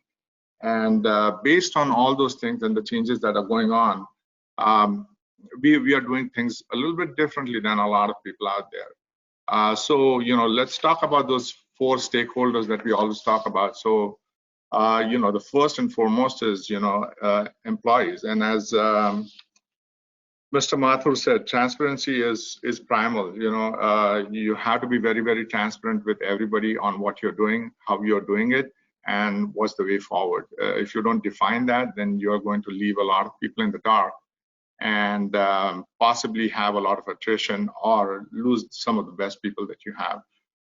So first and foremost, our employees are the first line of defense, and as I said, we can't put them after sales and profits. We have to put them before sales and profits.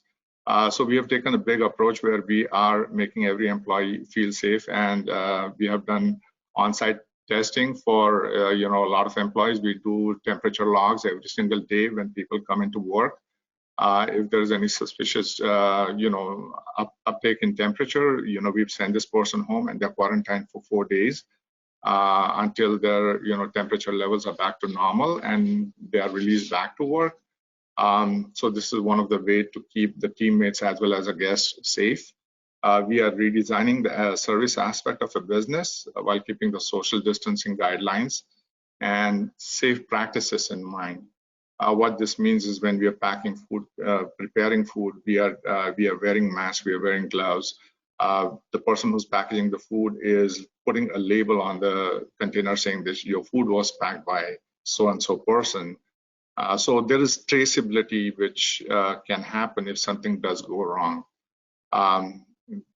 We are safeguarding and we also want to safeguard the earning potential of the hospitality workers. So we are creating opportunities and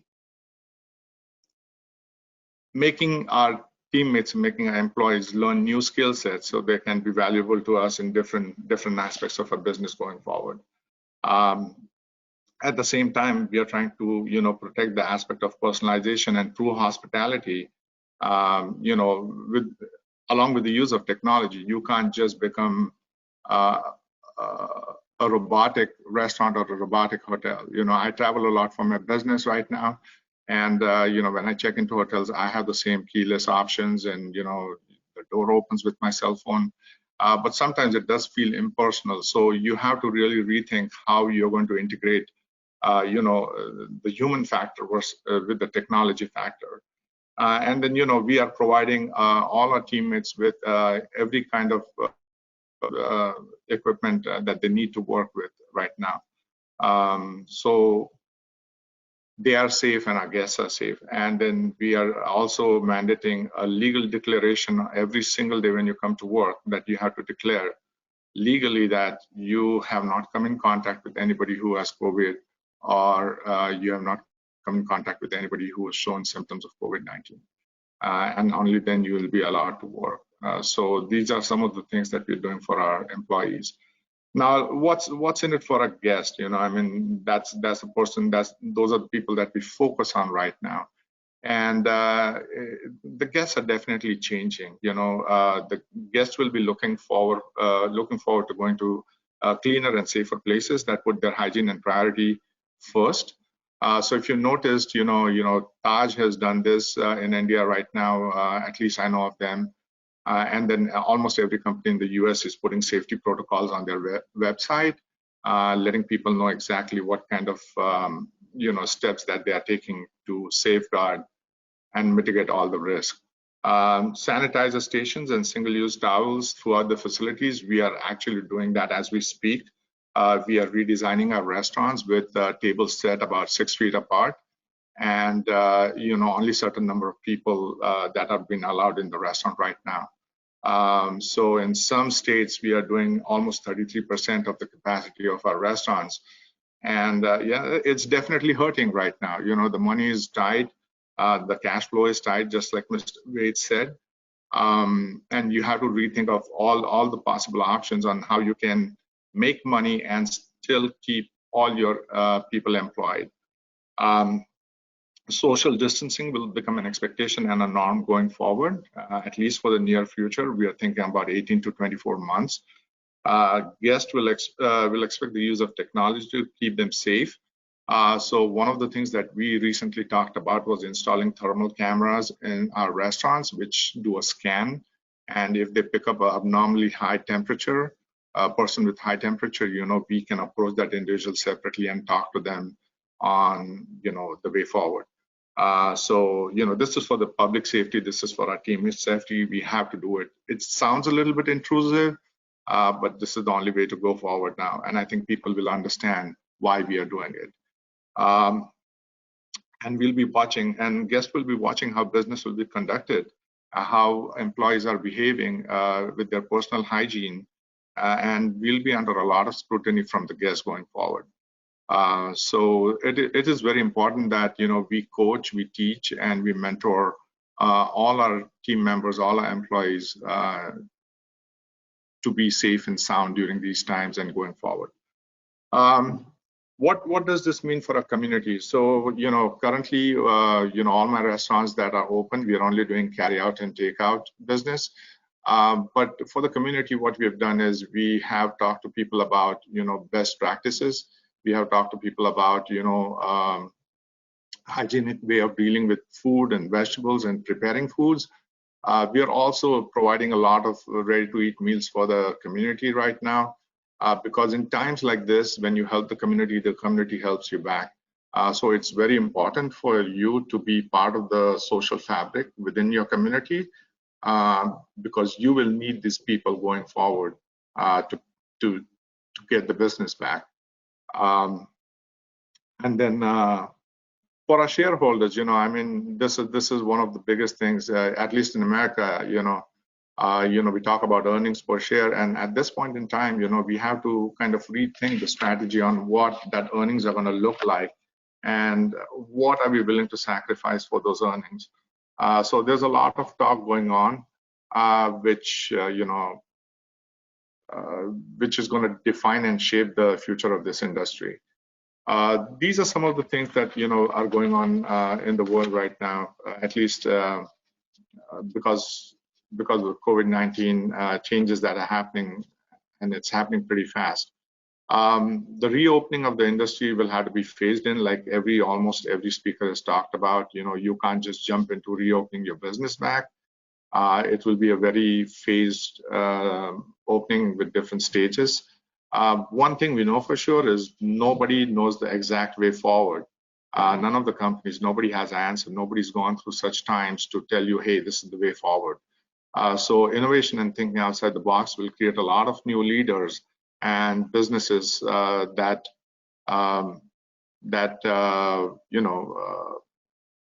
stand out going forward.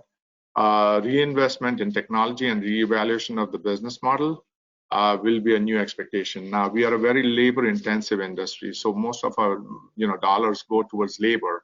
And this once we will have to reinvest in technology to go forward. Safety and hygiene, just like every speaker has said, will be very important, and we will have to assure our customers or our guests coming back to us that we are a safe place to eat and dine. Large space operators like conference facilities, theme parks, amusement parks, airline industry, cruise, travel transportation will have to really rethink their game plan. And how different can we do this business going forward? Here are some of the precautions that we've been talking about currently into my restaurants. We have done we have done a lot of deep cleaning, phase 1, phase 2, and phase 3 within our facilities to make sure that they're all safe and sanitary. We are monitoring employee health conditions right now, and temperature monitoring is mandatory and is a must. People are wearing masks and gloves until the foreseeable future. Most of the restaurants that are open are operating at 50% capacity because there's social distancing going on over there. Social gatherings are limited to very small groups right now. And then, we as a brand have decided to focus a lot on takeout and delivery, which we've seen a growth of double digits in this past month. Believe it or not, in this past month that we closed, we did almost 60% of our business in delivery and carry out. So we were able to sustain ourselves and pay all our employees a month's salary without even working. Every single one of them. So most of the companies that are going to survive these times are companies which have strong cultures, and they have found a way to safeguard their guests, their teammates, their employees, the communities, and obviously all your stakeholders. And there was one question which came up in the previous session about how HR is handling all these layoffs. It's not that everybody's been laid off, but transparency is very, very important at times like this. And we as a company, what we did, we furloughed all our teammates, but we also paid them a full month's salary. And we have told them that if they need any kind of support, we have counseling support, we have support from doctors, we have support from various different levels for our teammates right now. We have paid forward the health insurance for all our teammates till the end of this calendar year, so that they don't have to worry about health benefits getting lost or finding extreme difficulty in day-to-day situations. So this is where we are, and that's almost everything that I had to say. Hopefully, that covers everything. I know the topic has been pretty extensive, and there's a lot that we can speak, but all the eminent speakers have addressed most of the situations, so I'll just keep it limited to this. Thank you. Thank you, sir. Thank you, sir, for your valuable and memorable ideas and remarks on the theme. Now, I would request my colleague, Mr. Deepak Thakur, to open the session for question and answers. Good evening, everybody. I, Deepak Thakur, Faculty Vatel, India, would like to open this question and answer session. So to ask the question, you may raise your hand or you may type in the chat box or the question box. The first question which I see is again from Mr. Bhokar, the last speaker. Mr. Sunil Bhokar. Yes.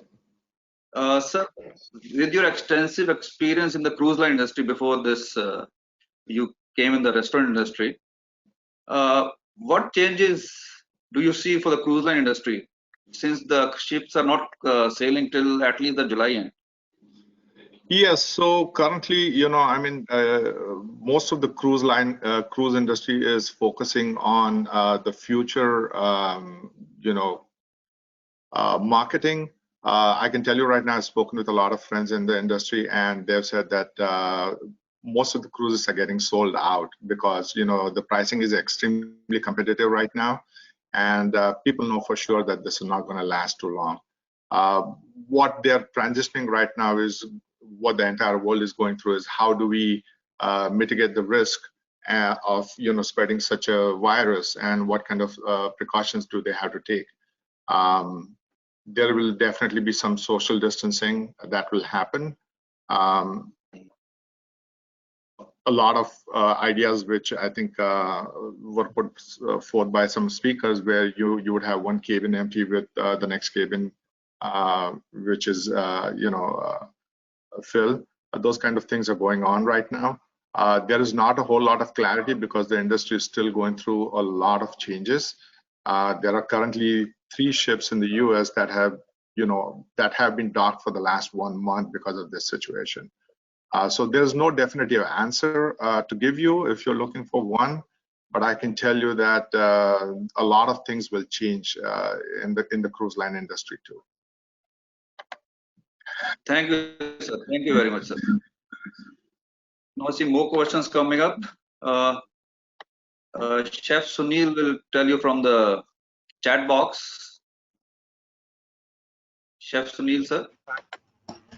In fact, we have one question from Mr. Laurent. Laurent, sir, please.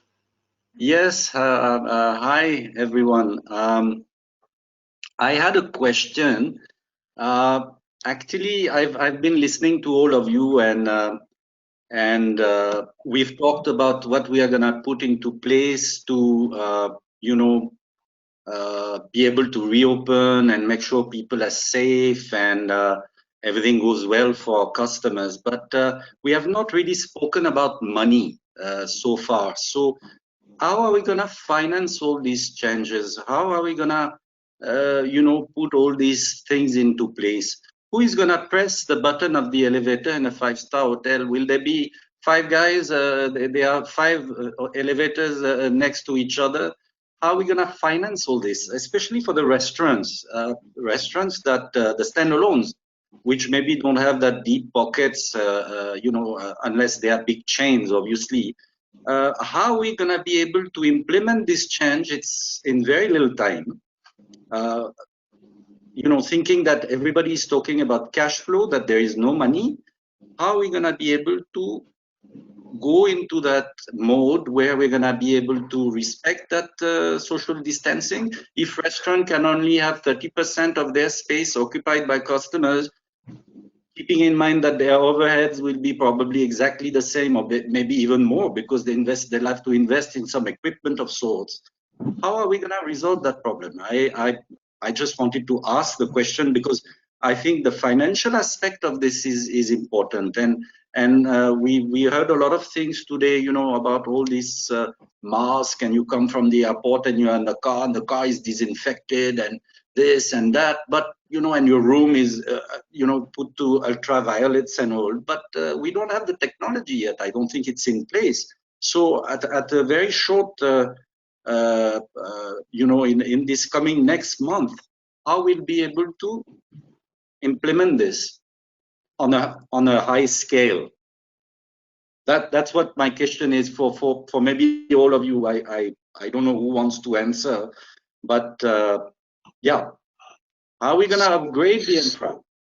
So as I'm going through this, at my level, we are having discussions about this will all come at a financial cost for sure. This will take out the small and medium players out of the market, and there will be a lot of consolidation of the business that happens. Companies which are sitting on cash, are fortunate enough right now that they can invest some of this money into what we're talking about. But this is an investment into the future, and if you don't do it, you will be phased out within no time. The question still remains as to how we'll finance it, right? I mean, that's what your biggest worry is. This is the government. Yes, this is what the government will. Sunil, I'm sorry. I hope you don't mind if I call you Sunil. That's fine. Are we going to charge the customers? So no, you cannot pass this cost on to the customers. That's clearly not a possibility, because you don't want to price yourself out.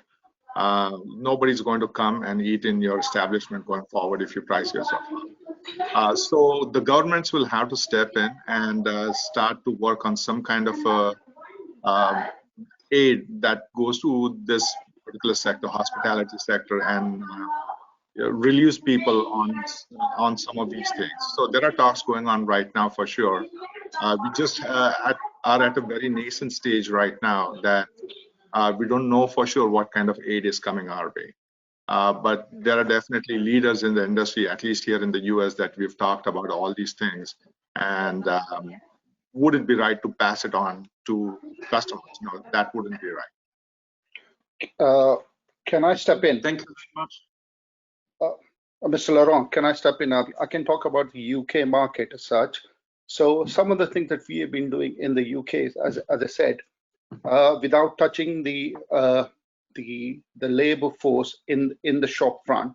I'm talking about the back of the house and front of the house, for the people that are working, the team members, front of the house, back of the house. We haven't touched them. We haven't laid any of those staff, so the frontline staff. But what we have really looked into is our, as I said before, also our head office, trying to cut down, look at each and every support function. Marketing. Do you need marketing when all your restaurants are closed? Or how many people do you need for marketing when all your restaurants are closed? L&D is another one. Or the area of growth that we're talking about. Do you need a director for growth when there's nothing happening at the moment? So these are some of the things we have looked into, so that it's more leaner support system in place. The second thing is we are a part of a bigger chain called the Restaurant Group. So we are kind of looking into synergies, rather having, a finance team for Wagamama and then another finance team for another brand. Like we have within our umbrella, we have Chiquitos, we have a brand called Frankie and Benny's, and then we have Wagamama.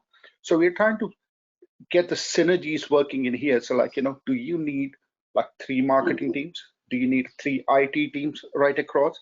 So that I'm sure is going to help us in our cash flow. That is one. The second is, again, the parent company has looked into some rights issues so that get some more, we can raise more cash from the market.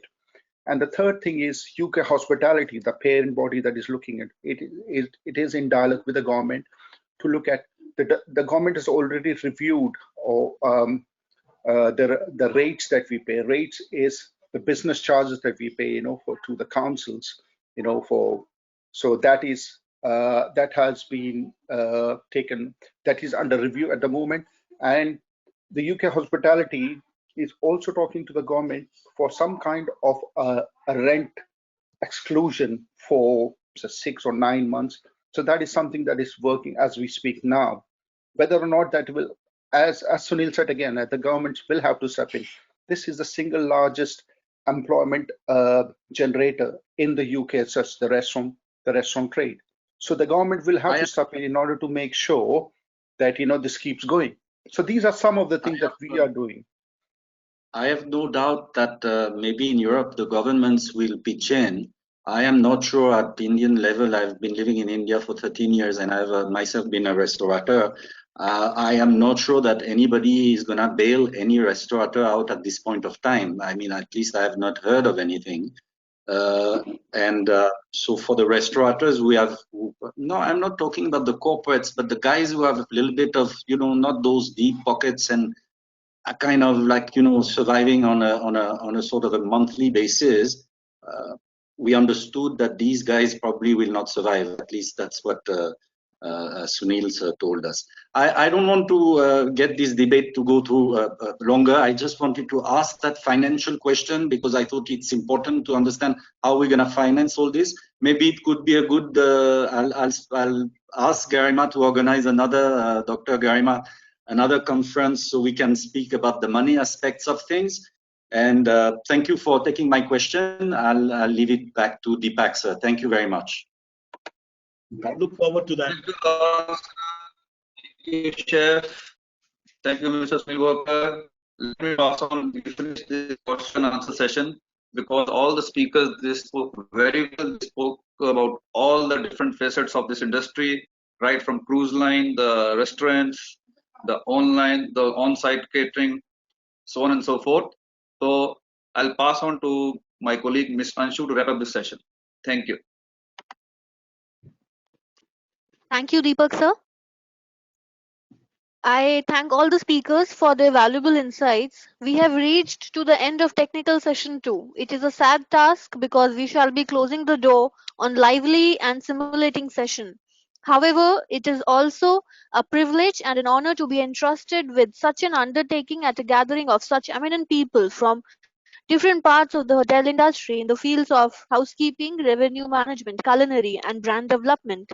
Our minds have been assailed by a torrent of ideas, informations, statistics, interpretations, and visions. Thank you, everyone. Thank you all. We may now proceed to conference roundup and closing address by Mr. Saurav Chhabra, Assistant Professor, Vatel Hotel and Tourism Business School.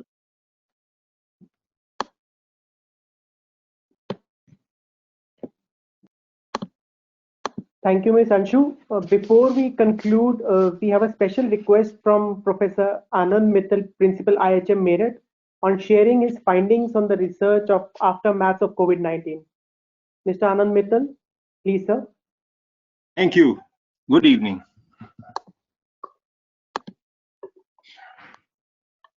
Yeah. As I was introduced, I am Principal of IHM Meerut. I'm here to talk about the aftermath. So your camera is off, Anand sir? Yes, it is. Now it is on, I think. Yeah, it is, sir. Yes, it is. So my name is Anand Mittal. I'm a chef by trade and working as a principal of IHM Meerut. I have a lot to say. I've been with this seminar from the beginning. From 4 o'clock, I've been sitting in front of my computer. Eyes are tired, but I'm eager to go. Please allow me a little time to just say my thoughts. I've heard each and every speaker. I wanted to interrupt so many times, but I said no. Let them say, and then I'll say whatever. So I've thought about the post-COVID thing for the hotel industry. I must tell all of you that I'm an author. I'm a thinker. I'm a dreamer. You see, all authors, all poets, we are different kind of people. So I dream, I imagine, I delve into the future, kind of in my own mind.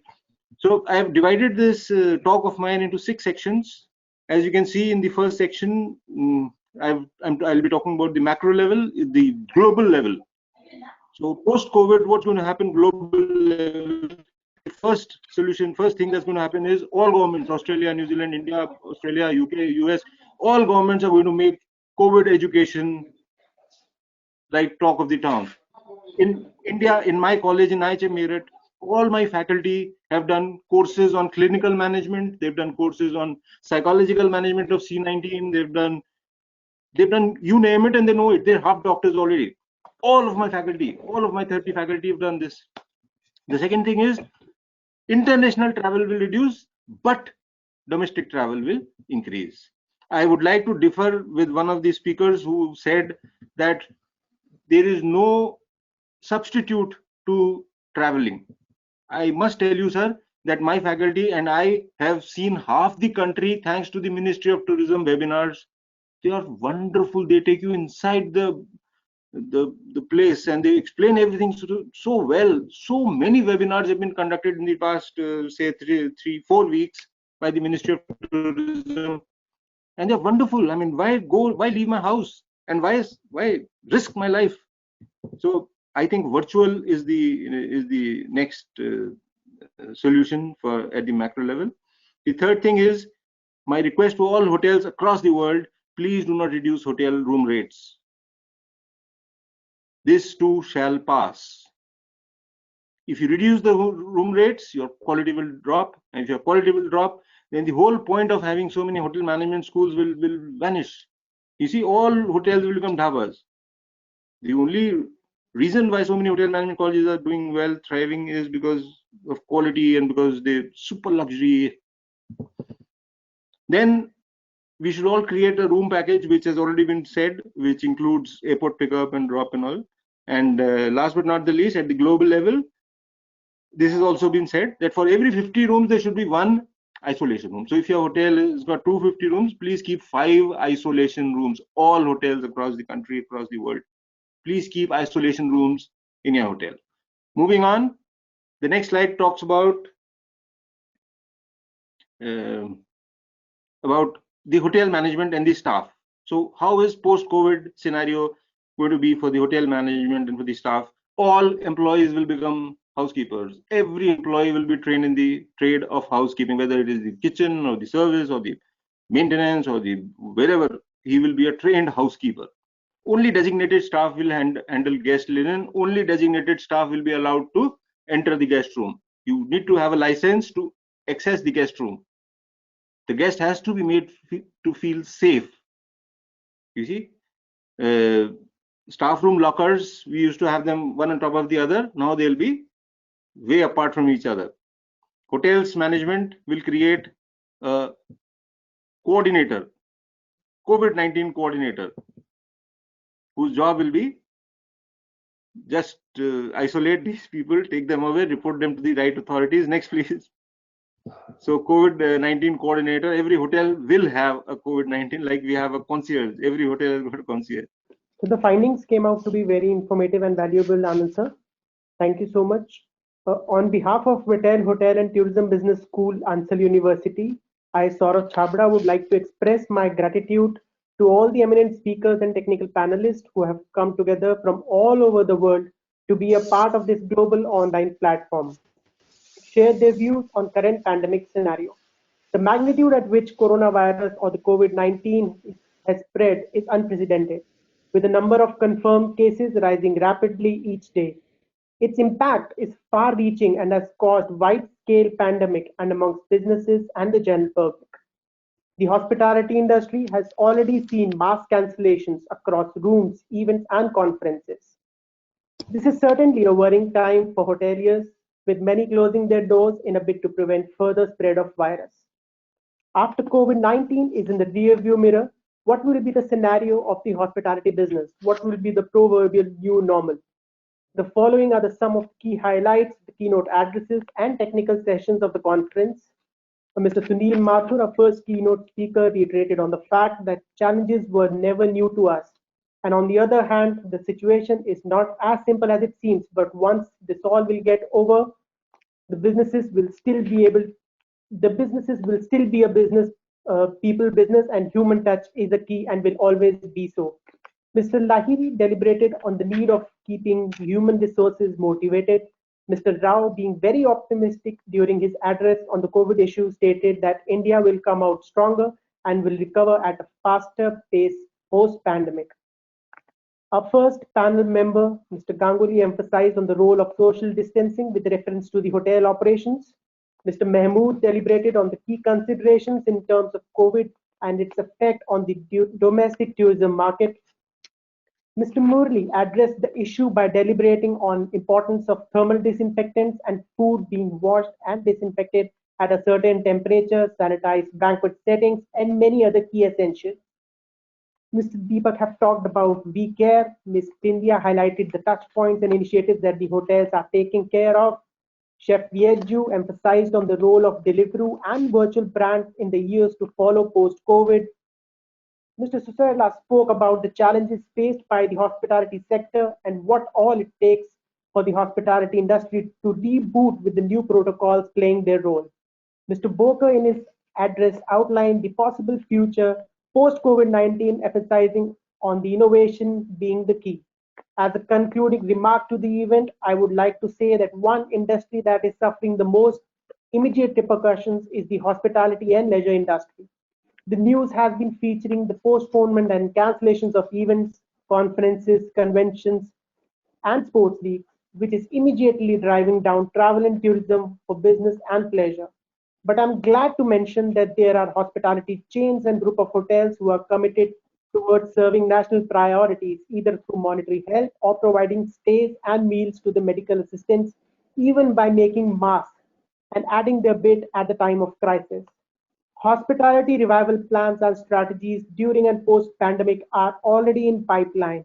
In all this, there is a strong ray of hope that this too will soon be forever and the industry will be back at its pace.